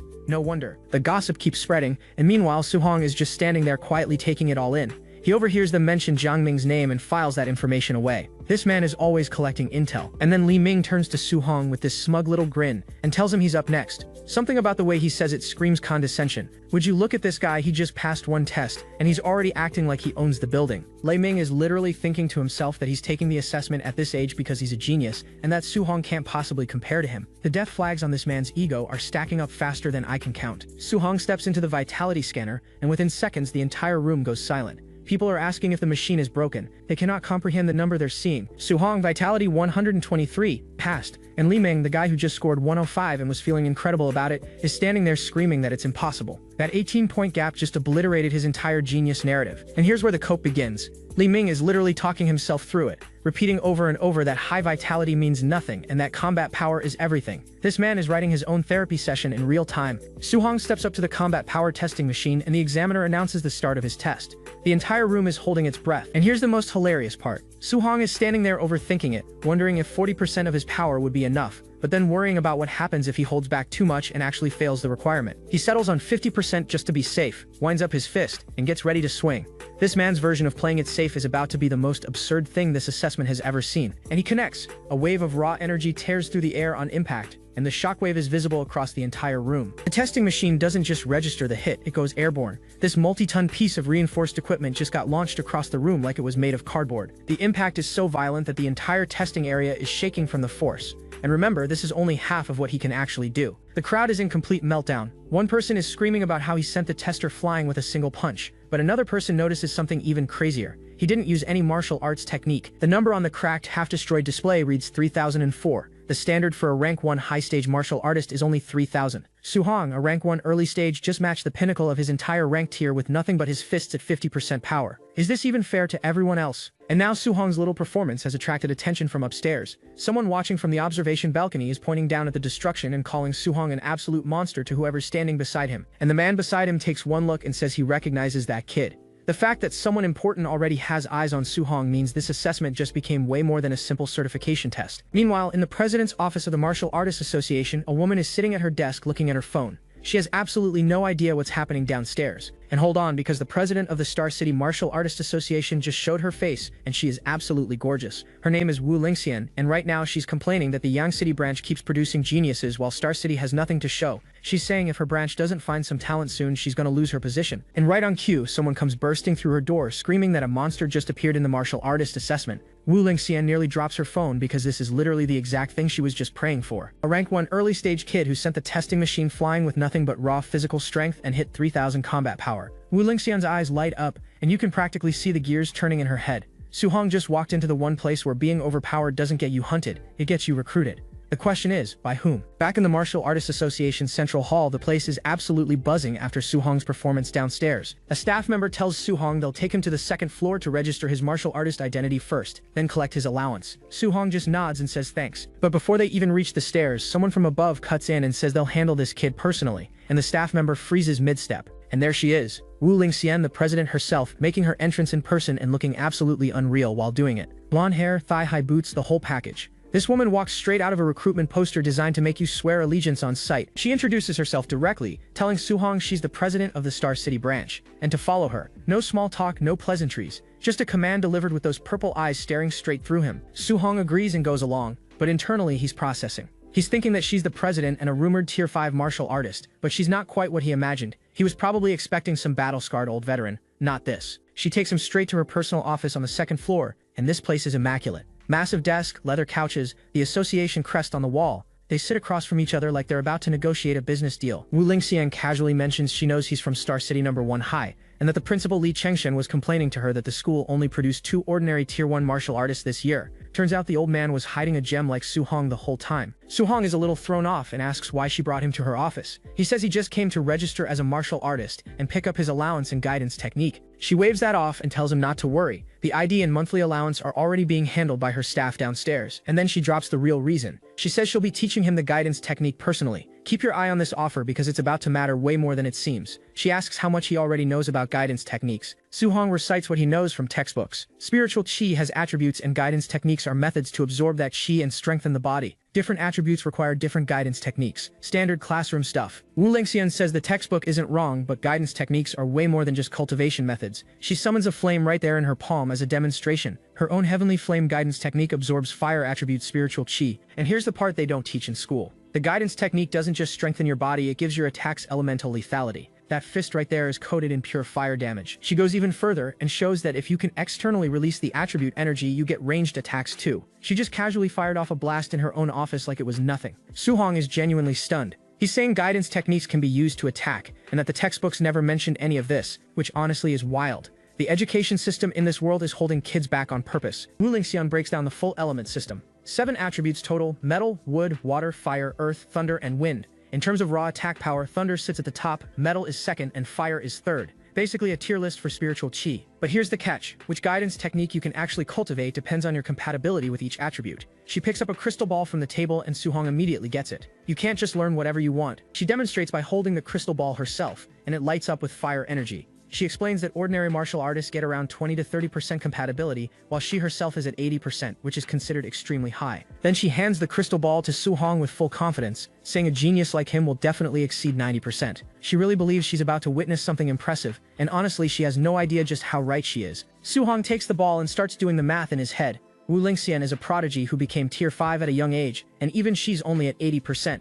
He's thinking 90% would already be absurdly good, and the second his energy flows into that crystal ball, the entire room erupts in blinding light. Both Suhong and Wu Lingxian are caught completely off guard. Wu Lingxian can barely get the words out. She's stammering that it's full. Fire attribute compatibility 100%, not 90, not 95, a perfect 100. She's immediately in his face, asking if he understands what this means. Suhong says no. She explains that 100% compatibility means he can absorb every last drop of fire attribute spiritual chi without losing a single trace. She puts it in perspective. With her 80%, she loses 20% of all fire chi she absorbs, and she still became a tier 5 martial artist and president of the entire Star City branch. She tells him his future achievements will only be higher than hers. She never expected Little Star City to produce a monster on par with the geniuses from the Magic City Imperial Capital region. This woman is losing her mind in the best possible way. But here's where it gets absurd. Suhong is sitting there thinking that fire is nice, but what he really wants is thunder attribute since it's the strongest. He's wishing he had thunder spirit compatibility too. This man is window shopping for elemental powers, and the moment he thinks about thunder, the crystal ball answers. Lightning erupts out of the sphere, crackling with raw electrical energy that fills the entire room. Wu Lingxian is standing there watching the ball surge with thunder energy while Suhong holds it like he just accidentally activated a cheat code. The static is practically buzzing through the air. Suhong casually mentions that his thunder attribute compatibility seems to be 100% too, and Wu Lingxian goes completely silent. You can practically hear her brain buffering. She's questioning reality itself now. Thunder and fire, dual attribute, both at 100%. She literally calls him a monster, and honestly at this point that's an understatement. And because Suhong apparently never learned when to stop, he goes ahead and tests wind attribute too.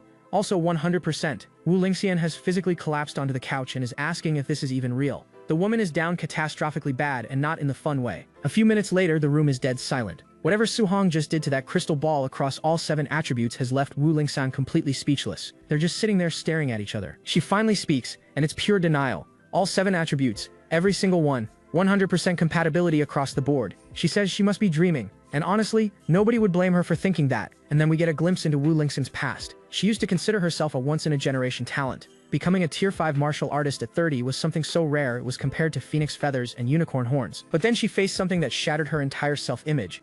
An opponent beyond common sense, a monster so powerful that it made her realize she was just an ordinary person after all. She learned that to defeat an existence that defies logic and reason, you need someone who is equally beyond logic and reason. Someone who breaks the rules just by existing. She's looking at Suhong right now and thinking he might be exactly that kind of existence. The kind that ordinary people simply cannot comprehend. And for the first time, she's not scared of that. She's excited. Meanwhile, Suhong is over here having a completely different crisis. All 7 attributes at 100%, and he can only pick 1 or 2. He's thinking about how it would be a total waste to ignore the other 6. The man is genuinely stressed about being too talented. So what does he do? He straight up asks Wu Lingxian to give him guidance techniques for all 7 attributes. This man walked in for a registration and is leaving with the entire curriculum. Wu Lingxian is sitting there speechless again. She warns him that human energy is limited and even the most talented person should only cultivate 1 or 2. Someone in the past actually tried all 7 simultaneously, and after decades of training they were still stuck at tier 1. That's a horrifying cautionary tale. Suhong says he can't make a decision right now and wants to try all of them first before choosing. Wu Lingxian reluctantly agrees but warns him not to mess around and waste his once-in-a-generation talent. If only she knew about the system. Then Wu Lingxian shifts topics and asks if his school's monthly exam is coming up soon. Suhong confirms it is and asks why she's suddenly interested. She's about to drop something huge on him. She explains that friction in the All-Heavens battlefield is intensifying,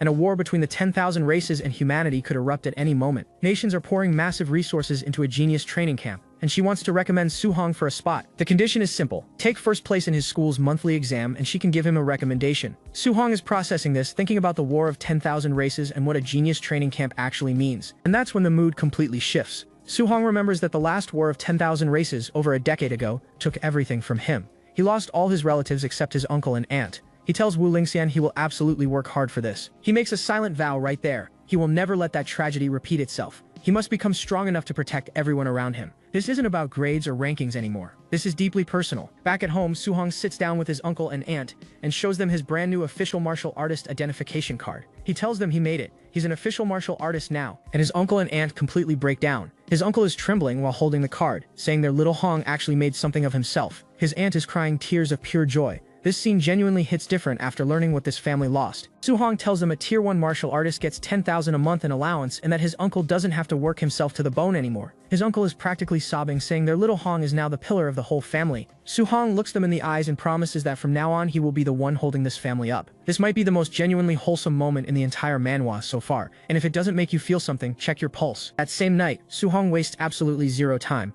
He's already cultivating the heavenly flame guidance technique, and fire energy is erupting around his entire body. The man does not know the meaning of rest. His eyes flare open with blazing intensity as the fire energy reaches a peak. Something inside him is clicking into place. He throws a punch channeling the fire attribute just like Wu Lingxian showed him, and for a moment it actually looks incredible. Flames wrap around his fist on impact, but then the result is just a smoking fist with barely anything on it. All that build-up for what amounts to a warm handshake. Suhong is genuinely confused, wondering if this is really the basic level of a guidance technique and why it has almost no power at all. After launching that testing machine into orbit with pure strength, this must feel embarrassing. He pulls up his system panel and sees it. Heavenly Flame Guidance Technique, Level 1 5%. Wait, Level 1? Since when do guidance techniques have levels? He zooms in on the display and confirms it. Level 1 with a plus sign right next to it. Wu Lingxian never mentioned anything about guidance techniques having levels. If she knew they could level up, she definitely would have said something. And that's when it hits him. The guidance technique doesn't have levels for normal people, only his system can upgrade it. He's standing there under the night sky realizing that nobody else in the entire world can do what he's about to do. The system just keeps giving, and the gap between Suhong and everyone else is about to become a canyon. So Suhong just discovered his system can level up guidance techniques, and now he's wondering if martial value is the currency to do it. And the system hits him with an insufficient martial value warning. He decides to just cultivate the rest of the guidance techniques first and worry about earning more later. So this madman sits down right there on the rooftop and starts cultivating every single guidance technique Wu Lingxian gave him all at once. Fire energy is erupting around him like he's speedrunning the entire elemental skill tree. And here's the problem. All 7 types of spiritual energy exist inside his body now, but they're actively fighting each other. Thunder, fire, water, earth, wind, all repelling like magnets with the same charge. Now he finally understands why Wu Lingxian said that genius who tried all 7 stayed stuck at tier 1 for decades. He figures out the limitation. Even though all 7 exist in his body, he can only use one attribute at a time, which for most people would be the end of the story. But Suhong being Suhong, he immediately wonders what happens if he forces a second attribute into the mix. Because why follow the rules when you can break them? And the answer is they violently clash and blow up in his face. The 2 attributes cancel each other out in the most painful way possible. But instead of giving up, he starts thinking. Thunder and fire are the closest in nature, so theoretically they should be the easiest to fuse. Can they really not combine at all? Another attempt, another explosion. The energy scatters every single time. Most people would have stopped after the first failure. Suhong is on attempt number who even knows. From the outside, this building looks like it's under attack. Explosions going off on the roof over and over, and Suhong is up there screaming one more time like a man possessed. By dawn, he still has not stopped. This man has been blowing himself up on a rooftop for an entire night, and the neighbors probably think there's a war happening upstairs. He's drenched in sweat, running on fumes, and muttering to himself that he's almost there, just a little bit more. His hands are literally trembling from the strain, but the energy is holding together just a fraction longer than before. He puts everything he has left into one final attempt, forcing the thunder and fire to merge through sheer willpower. The energy around him goes absolutely wild, and it fuses. The thunder and fire combine into a single stable flame in his palm. He actually did what nobody thought was possible. After an entire night of failed attempts, Suhong is standing there completely wiped out, holding a fused thunderfire flame and looking like he just ran a marathon. But the satisfied expression says it all. And does he go rest? Absolutely not. He immediately decides he needs to go test how powerful this fusion actually is. Sleep is for people without cheat systems. He heads to the Star City Citizen Martial Arts Square, the public training grounds where anyone can test their combat power. Keep an eye on the numbers he's about to put up because they're gonna matter later. He specifically swapped to a tier 3 combat power tester this time, because the last machine he used couldn't handle him. He's genuinely worried about breaking another one. He throws a punch at 30% power using just the thunder attribute. Last time 50% gave him 3,000, so 30 should land around 1,800, right? 2343, that's 500 points higher than it should be at 30% power. The guidance techniques are already amplifying his base stats and he hasn't even leveled them up yet. He's thinking that if just the single thunder attribute alone is this strong at 30%, then what about the fused power of thunder and fire together? He winds up and lets it rip. The impact is absolutely devastating. This is still only 30% of his physical strength combined with the fusion technique, and it already looks like a missile strike. 3041 at 30% power. This man just casually surpassed the combat power of a tier 1 high-stage martial artist using less than a third of his strength. The scaling on this character is genuinely unfair. He's standing there doing the math and scaring himself. His vitality is only 123 points right now, and he's already outputting numbers like this. If he actually gets stronger, the ceiling is terrifying. And then his brain goes exactly where you think it does. If fusing just 2 attributes does this, what happens when he fuses all 7? The visual alone of 7 elements spiraling together tells you the answer would be catastrophic. He decides the next step is going home to attempt fusing 3 attributes. This man just unlocked a dual fusion and is already chasing the triple. The grind never stops with this guy. But the triple fusion is a completely different beast. After who knows how many more hours of training, Su-hong is flat on his back on the rooftop, completely spent. The difficulty of fusing 3 attributes is exponentially harder. He tried every possible combination of the 7 elements and made 0 progress. Even our overpowered protagonist has hit a wall. He pulls up his system and wonders if leveling up the guidance techniques might help him fuse more attributes. But the monthly exam is tomorrow and he needs martial value to upgrade them. So the priority shifts to earning points in the exam. Next day, Star City No. 1 High School. The entire student body is assembled on the field, and the energy is completely different from a normal exam day. The principal announces that this monthly exam is different, because the situation at the front lines is getting dire. The nation is holding annual genius training camps, and the school gets to send its best. The training camp has insane resources, martial arts techniques, pills, and even Tier 7 grandmasters serving as instructors. The top 3 students from this exam get a spot. Every single kid on that field just got a lot more motivated. Su-hong's classmates are losing their minds over the announcement. A Tier 7 grandmaster as an instructor when their own principal is only Tier 3. The scale difference is insane. Meanwhile, Su-hong is processing something else entirely. He's thinking, wait, Wu Lingxian said first place gets a recommendation, but the top 3 all qualify? That means he doesn't even need first place. He already had this in the bag before the exam even started. But his classmates are painting a different picture. Apparently, while Su-hong was gone for 10 days, 2 guys named Chen Shan and Li Tu both broke through to Tier 1 martial artist, and several students reached basic level in Thunder Rush Fist. The competition got real. Turns out the principal brought in a senior named Chen Tian to give private lessons to the most talented students. Chen Shen and Li Tu's vitality both broke 100, and their Thunder Rush Fist can echo 3 times. They're being treated like the school's golden tickets, and these two are already at each other's throats. Chen Shan is declaring he'll prove who the real No. 1 genius is, while Li Tu fires back that he'll put Chen Shan in the dirt. These guys have no idea what's about to walk into their bracket. Meanwhile, backstage, the principal asks senior Chen Tian if he ever found that mysterious genius who performed the 9 Echoes Thunder Rush Fist. Chen Tian says he's searched everywhere and doesn't think it's a student from this school. If only they knew. But before they can discuss further, something catches their attention and both of them turn around with confused expressions. A new group rolls up to the school, and the leader has some serious villain energy. This is Jiang Ming, and he brought 2 disciples with him, one with dark hair, one with purple hair. Keep an eye on these 3 because they're about to stir up trouble. Jiang Ming immediately starts trash talking, calling the quality of students here poor and challenging the school to let their top students spar against his disciples after the exam. This man walked into someone else's school specifically to disrespect them. The principal knows exactly what's happening. This guy is here to embarrass him on his own turf, but if he refuses, it's basically admitting his school has nobody worth presenting. He's trapped either way. Jiang Ming keeps pushing, saying he understands if the principal refuses since the student quality is so poor. The principal is absolutely fuming. This level of disrespect deserves a restraining order, not a sparring match. And then one of Jiang Ming's purple-haired disciples suddenly spots something and whispers to his teacher. He's pointing into the crowd and saying he sees that kid Su-hong. Whatever history these people have with Su-hong, it's clearly not friendly. Jiang Ming squints into the sea of students, trying to locate the kid his disciple is pointing at. And there he is, Su-hong standing casually among the students, completely unaware that the man who just walked in recognizes him. Jiang Ming's face shifts the instant he confirms it. The look on Jiang Ming's face says everything. He knows exactly how strong Su-hong is, and the realization that this monster goes to this school has him sweating bullets. His brain is running emergency calculations. If his 2 disciples end up facing Su-hong, they'll get destroyed, and losing after all that trash talk would be infinitely worse than just shutting up. So this man does the fastest 180 in recorded history.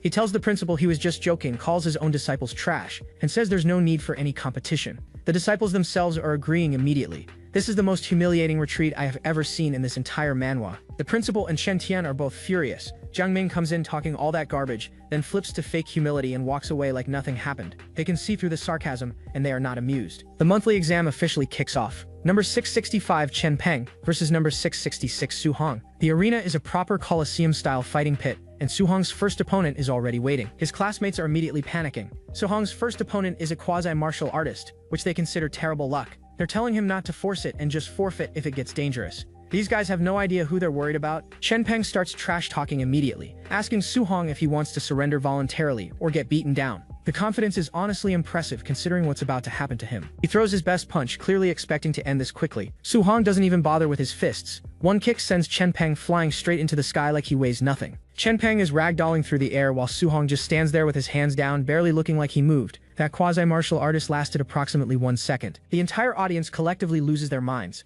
Everyone who told Su-hong to be careful is now sitting there with their jaws on the floor asking when he got this strong. One move. He eliminated a quasi-martial artist with a single hit. The dust is still settling and Su-hong looks like he just took out the trash on a Tuesday afternoon. And it doesn't stop there. Su-hong keeps winning, keeps one-shotting opponents, and people are starting to seriously question if he's already a full Tier 1 martial artist. His next match is the finals. Senior Chen Tian is watching from the stands and asking where this Su-hong even came from, and why he wasn't there when he was giving private tutoring sessions. The principal says he buried a talent by not prioritizing Su-hong's development earlier. Meanwhile, Jiang Ming is sitting there thinking he's seen this kid somewhere before but can't quite place where. That memory is going to click eventually, and it won't be pretty. While Su-hong waits for the final, the semi-final between Chen Shan and Li Tu is about to wrap up.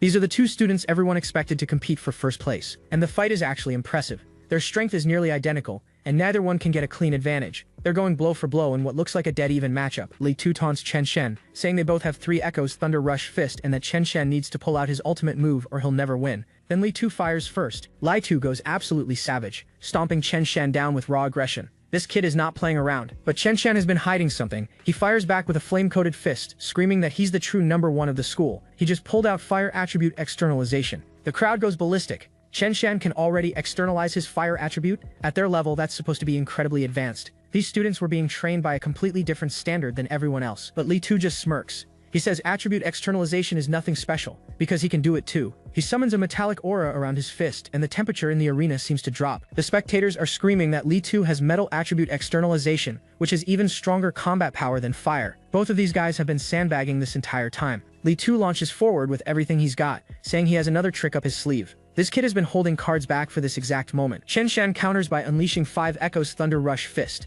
Wait, 5 echoes? Everyone said these two only had 3. This entire semi-final just escalated to a completely different tier, but it's not enough. Li Tu overpowers Chen Shan's 5 echoes and sends him flying. The gap between these two was wider than anyone realized. The principal and Chen Tian are genuinely impressed. In just 10 days, Li Tu mastered attribute externalization and reached micro-level Thunder Rush Fist. They're saying his talent is the real deal.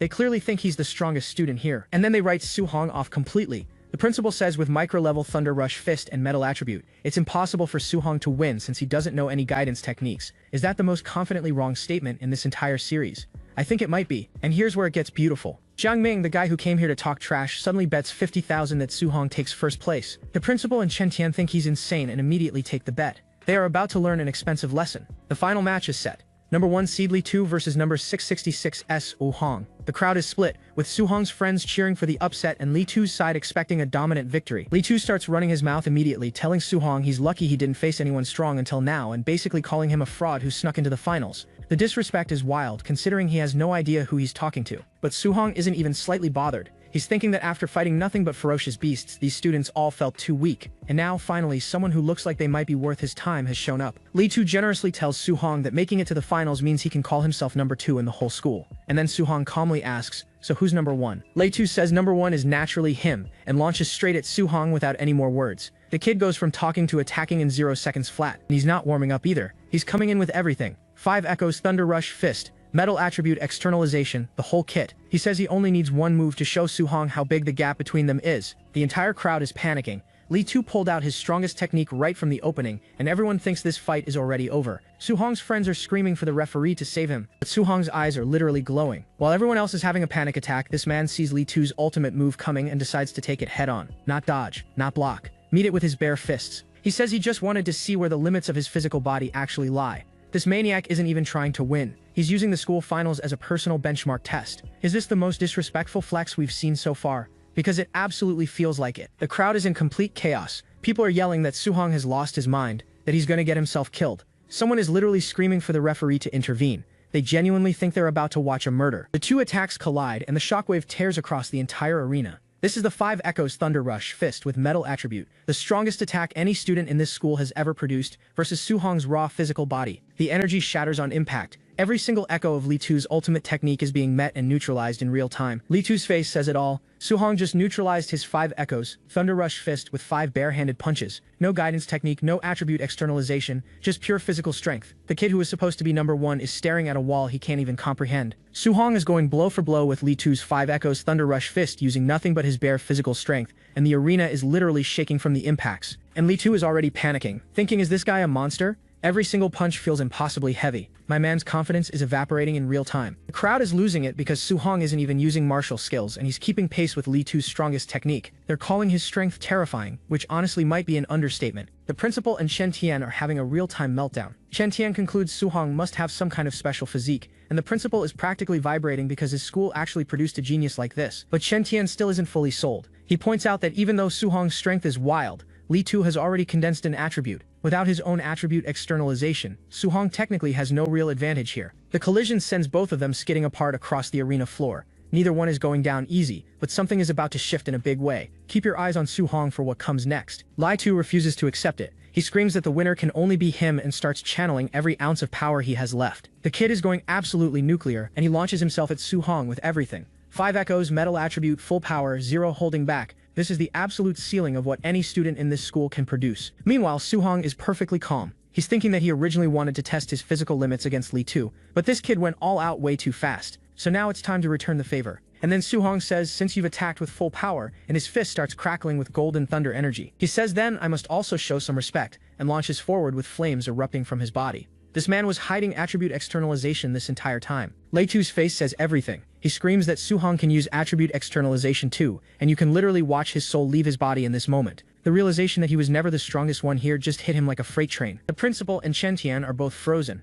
Lightning is literally crackling around them from the sheer energy output, and neither one can form a complete sentence. Remember when they bet against Su-hong? Yeah, that aged beautifully. Chen Tian screams that Su-hong has mastered the thunder guidance technique. The principal adds that a special physique combined with the thunder attribute, the strongest offensive element, makes his talent genuinely terrifying. They went from doubting him to fearing him in about 3 seconds. The two collide with maximum force, thunder against metal, and the entire arena lights up from the energy release. This is no longer a student sparring match. This is a statement, and Li Tu realizes in horror that Su-hong's thunder attribute is even stronger than his metal attribute. The hierarchy just flipped entirely. The kid who is supposed to be untouchable is getting overpowered on every level. Su-hong looks at him with the most composed expression imaginable and says, you showed me your ultimate move, so I'll show you mine. His eyes start glowing and the words Thunder Rush Fist appear as he channels the technique at its absolute peak. This is 9 echoes, the perfect realm, the same technique that had Chen Tian searching the entire school for its user, and he lets it fly. 9 echoes of pure destructive force rain down on Li Tu, and the shockwave turns the entire arena into a light show. Is this the most one-sided finisher we've seen in this series so far? Because it absolutely feels like it. Li Tu is on the ground, blood everywhere, and his last conscious thought is 9 echoes. How is that possible? The answer, my friend, is that Su-hong was never on your level. Not even close. Su-hong stands over Li Tu's crumpled body with the open sky behind him, looking like a man who just finished a warm-up. First place was never in question. It was a formality. The crowd has gone completely silent. 2 students just stare with their mouths open, unable to process what they just witnessed. There are no words left, and then the silence breaks into absolute chaos. They're screaming that Su-hong achieved 9 echoes Thunder Rush Fist, the perfect realm, and that his technique is even fiercer than the teacher who actually teaches it. The hype is reaching critical mass. Chen Tian finally connects the dots. 9 echoes. He asks if Su-hong is the mystery genius from that day, and the principal declares this isn't just a genius. This is the dragon of Star City No. 1 High School. The callback from episode 12 just landed perfectly, and Chen Tian is already looking ahead, grinning about what's going to happen when this monster shows up at the training camp. He says he can't wait to see those privileged geniuses with their fancy backgrounds get a reality check. Su-hong walks off the arena floor like he just finished a casual errand. The text says the golden carp is not a thing of the pool, and once it meets the wind and cloud, it transforms into a dragon. Star City to Su-hong is nothing more than a small puddle. The world is about to find out what this kid can really do. The principal declares that Su-hong is a dragon destined to rise from the abyss, and that the real stages for someone like him are the Magic City Imperial Capital and even the battlefield of 10,000 races. After all that carnage, Su-hong heads home for the evening. The scene shifts from arena explosions to a quiet apartment at sunset, and honestly the contrast hits different. His uncle asks how the exam went, and Su-hong just casually drops that he got first place. Like it's nothing. Like he didn't just demolish the school's strongest student with a technique most adults can't master. Uncle is ecstatic and immediately asks if first place means Su-hong can attend that training camp he mentioned before. Su-hong confirms, and you can see his uncle is genuinely proud. This is a wholesome household and I will protect it. But then someone starts banging on their door, and Su-hong's expression shifts. Something about this doesn't feel right, and whatever happens next is going to test this family's patience. There's a woman outside pounding on the door asking if this is Su-hong's house. The outfit, the handbag, the energy, everything about this screams entitled parent incoming, and honestly, my blood pressure is already rising. Su-hong opens the door with his uncle and cousin standing behind him, and the whole family is clearly confused about who this stranger is. She introduces herself as Lin Nian's parent, and immediately drops the most audacious request. She says only the top 3 get to go to the training camp. Her son ranked 4th, and she wants Su-hong to give up his spot.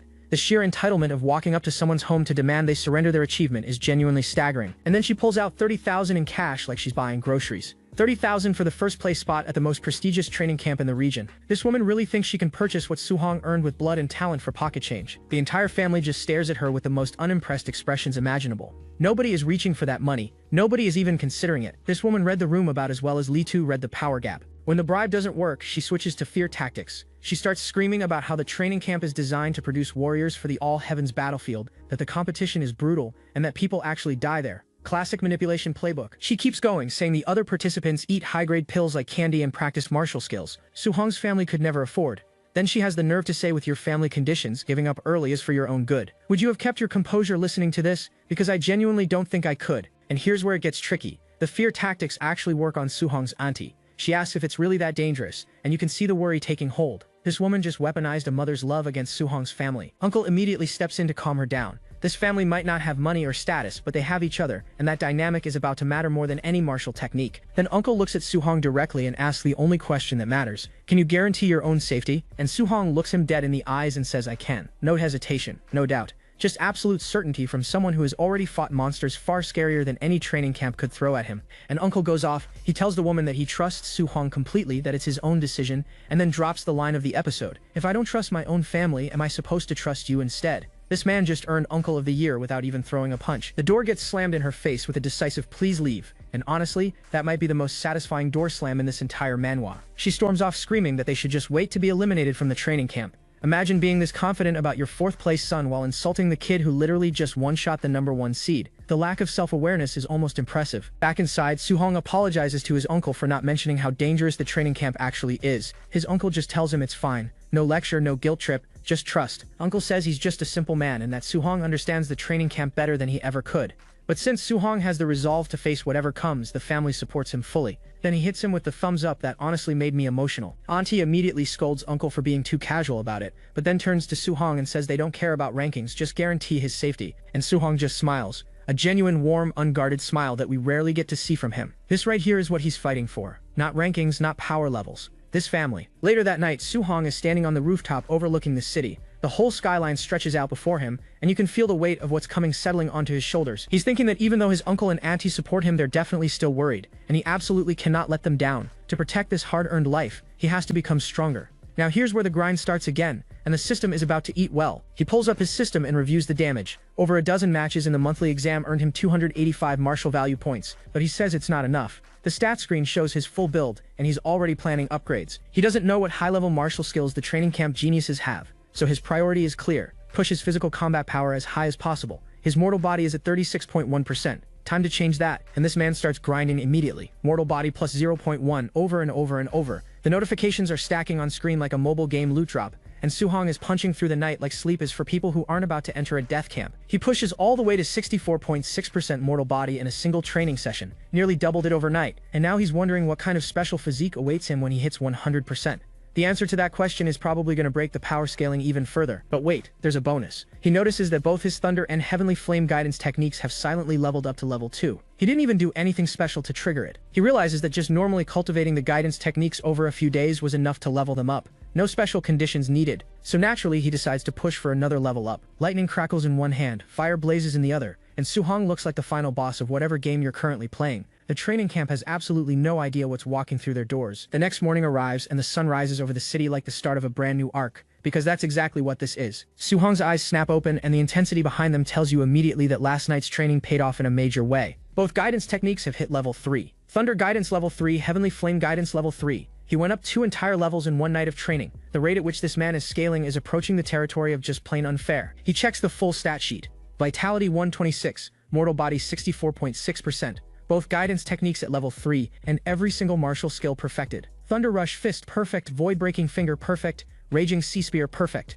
This build is stacked beyond comprehension. The next morning, Su-hong heads out for real this time. His uncle and auntie see him off on the street telling him to pay attention to safety and that if things don't work out, just come home. Simple words from good people. Uncle waves and shouts for Su-hong to bring back another first place. Su-hong calls back that he's leaving and starts walking toward his next chapter. The casual confidence in his steps says everything about where his head is at. They watch him get smaller and smaller down the street, and Uncle is physically shaking trying to hold it together. These two are absolutely terrified for him but refuse to show it while he was still looking. Auntie calls him out for being just as worried as she is, and Uncle admits he's only holding back because he doesn't want Suhong to worry about them. These two are the emotional backbone of this entire story, and I will not be taking questions on that. Meanwhile, Suhong is strolling through the city with what looks like a weapon case slung over his shoulder, looking like the protagonist of every action series that's ever existed. The man is locked in. He senses something and glances to the side. His instincts are pinging, which at this point in the story means something interesting is about to happen. A red sports car comes screaming around the corner and skids to a stop right next to him. This is either a pickup or a hit attempt, and in this manhwa, both options are equally likely. And then the driver lowers her sunglasses and says, "Get in." Blonde hair, sunglasses, fitted black jacket, radiating the kind of energy that makes you forget what you were doing 5 seconds ago. I need everyone to understand that this woman just appeared out of nowhere and immediately became the most visually devastating character in the entire series. Suhong apparently just got in without asking questions,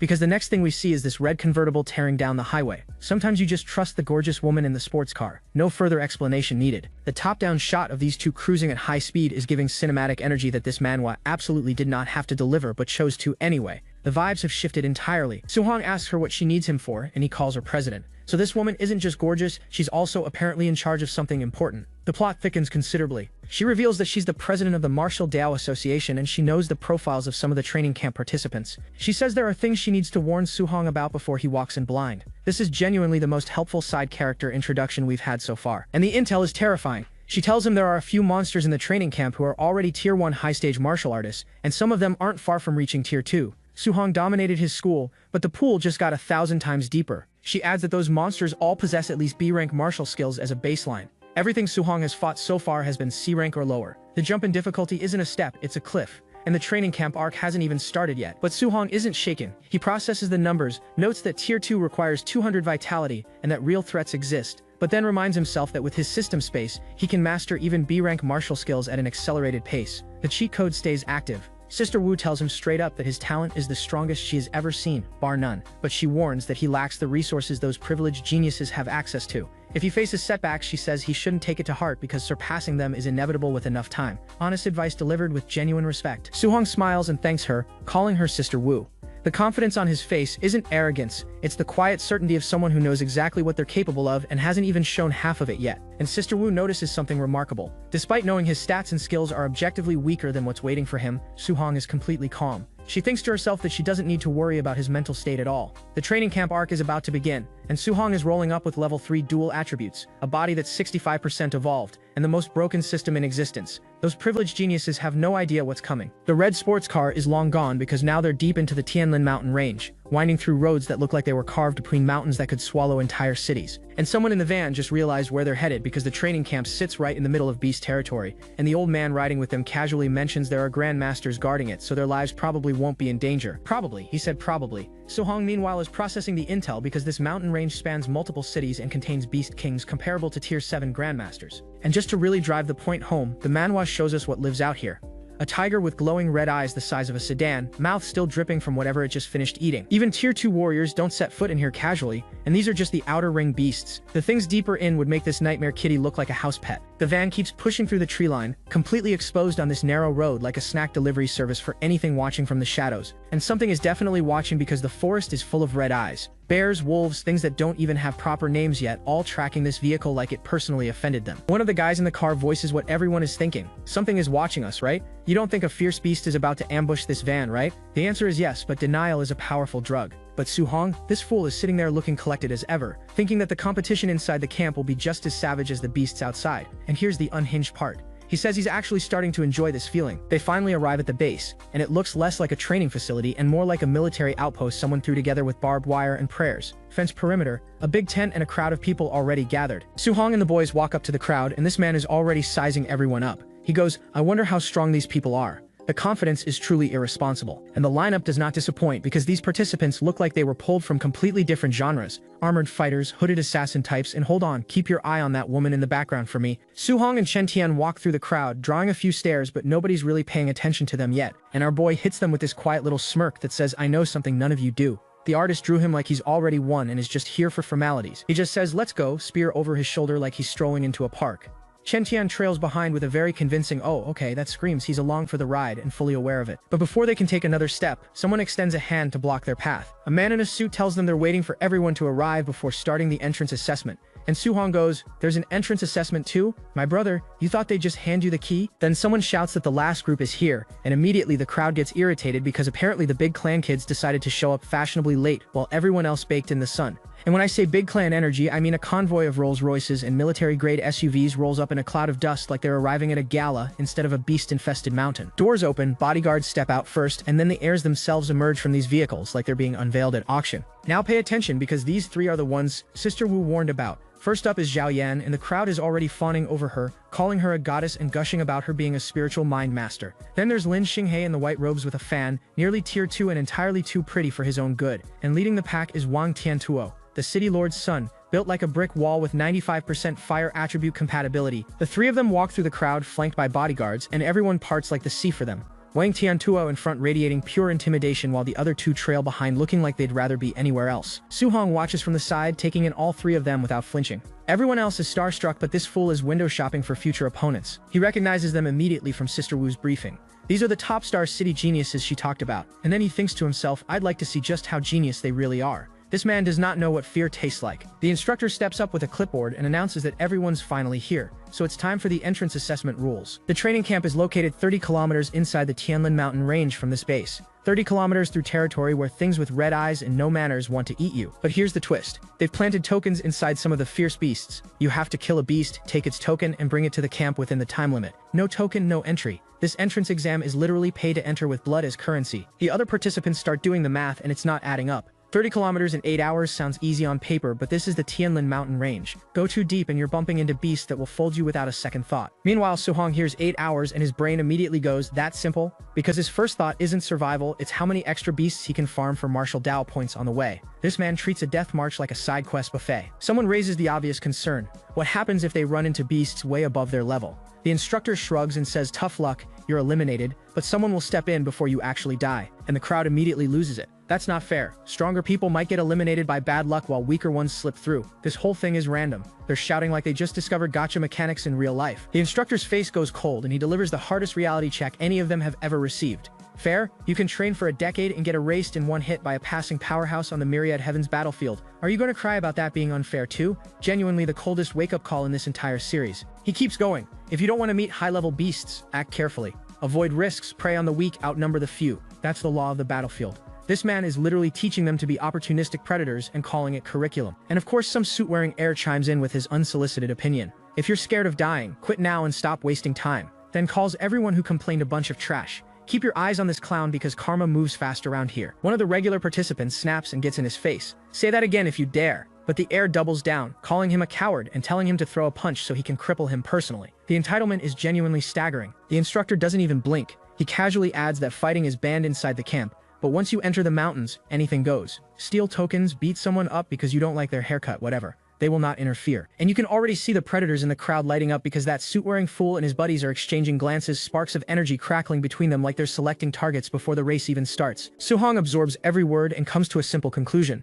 The camp is brutal by design. They're openly encouraging participants to fight each other, and at least half the people here are getting sent home. But this fool isn't worried, because a beautiful thought just occurred to him. If fighting other participants is allowed and encouraged, then every single person standing in this crowd is basically a walking martial Dao points deposit waiting to be cashed. The instructor clicks a timer and shouts go. Assessment starts now, everyone move, and all restraint evaporates instantly. The entire crowd stampedes toward the forest entrance, shoving and screaming. One guy yells he has to pass no matter what, while another is physically throwing people out of his way. From above, the participants scatter into the forest like ants breaking formation, each one carving their own path through the mountain terrain. The race is on and the mountain is hungry. It takes about 30 seconds before the first fight breaks out. Two guys from rival groups are already sprinting after each other through the trees, one threatening to send the other packing and the other promising to oblige, and it pops off immediately. One swings with a fire-coated fist while the other counters with ice energy, and the collision sends shockwaves through the trees. These idiots haven't even found a beast yet, and they're already trying to eliminate each other. One of them pulls out a weapon and the exchange goes from heated to genuinely violent, energy ripping through the clearing like someone threw a grenade into a forest. They're going blow for blow with everything they have, blue and gold energy painting the entire battlefield in flashing light. Neither one is backing down, and the trees around them are catching strays. The explosions keep stacking, and at this point they're making enough noise to attract every beast within a 5-kilometer radius, which is exactly the kind of brilliant decision-making I've come to expect from cannon fodder characters. And then we cut to Su-hong, who's just standing on a tree branch with his spear looking bored. He says he wanted to gauge the so-called genius's combat strength, but this is it. They're nowhere near what the rumors suggested. Even beating them wouldn't yield many points. So this man literally turns his back on the entire fight and decides his time is better spent hunting actual beasts. He hears something noisy in the distance and walks the other way. The disrespect is immaculate. The noise turns out to be 2 more idiots going at it, and this time one of them is a clan kid trash-talking about generational wealth while physically grappling with a regular participant. Poor trash is still poor trash, he says, like his family tree personally taught him to be insufferable. Su-hong stumbles into this mess and just stands there listening to the insults fly. Poor trash this, working-class losers that. The clan kid is barking like he's got a quota of people to belittle before sundown, and Su-hong's expression shifts into something that should genuinely concern everyone in this forest. He smirks and goes, "Looks like I can't let this Marshall Dao points delivery go to waste. These two just volunteered themselves as experienced fodder and have absolutely no idea." He walks right up to both of them mid-fight and calmly tells them to stop. Just, "Hey, you two, quit it." Like a teacher breaking up kindergartners. Then he drops the line, "Why don't you play with me instead?" Spear resting on his shoulder, leaves drifting around him, looking like a final boss that accidentally wandered into the tutorial zone. Both of them immediately redirect their anger at him. The clan kid calls him more poor trash and threatens to beat him too, while the other one questions whether Su-hong even has the level to interfere. 2-on-1 and they still pick the wrong fight. Su-hong holds up his hands with the most innocent face imaginable and says, No, you misunderstand. How about you both stop fighting each other and team up against me instead?" The audacity of this man is an actual weapon. That does it. The clan kid launches forward, screaming about how Su-hong dared to look down on him, fist already cocked back for what he thinks is about to be a very satisfying punch. Su-hong's fist moves first, and it is not gentle. The impact lands so clean it warps the air around the contact point. And this man just ragdolls the clan kid with a single hit, sending him tumbling across the forest floor, while the other fighter watches in absolute horror, because his sparring partner just got deleted. Su-hong swings the spear in a wide arc, and the shockwave alone sends both of them skidding through the dirt like they were hit by a truck that had feelings about their behavior. The suited one is slumped against a tree processing what just happened. He's thinking his strength is about the same as mine, so how did my partner lose in a single move? The answer is perfected martial skills, but this fool will never figure that out on his own. Before he can even finish that thought, Su-hong blitzes past his guards so fast the guy barely registers movement. Su-hong looks back at him and says 2 words, "Your turn," and the terror on this man's face is the most honest expression he's worn all day, because he finally understands that the person standing in front of him is not the same tier of opponent he's used to bullying. Su-hong brings the spear down and it is over. 1 swing, 1 impact, 1 more deposit collected. The training camp hasn't even officially started, and our boy is already farming points off the entitled elite like they're low-level mobs on a respawn timer.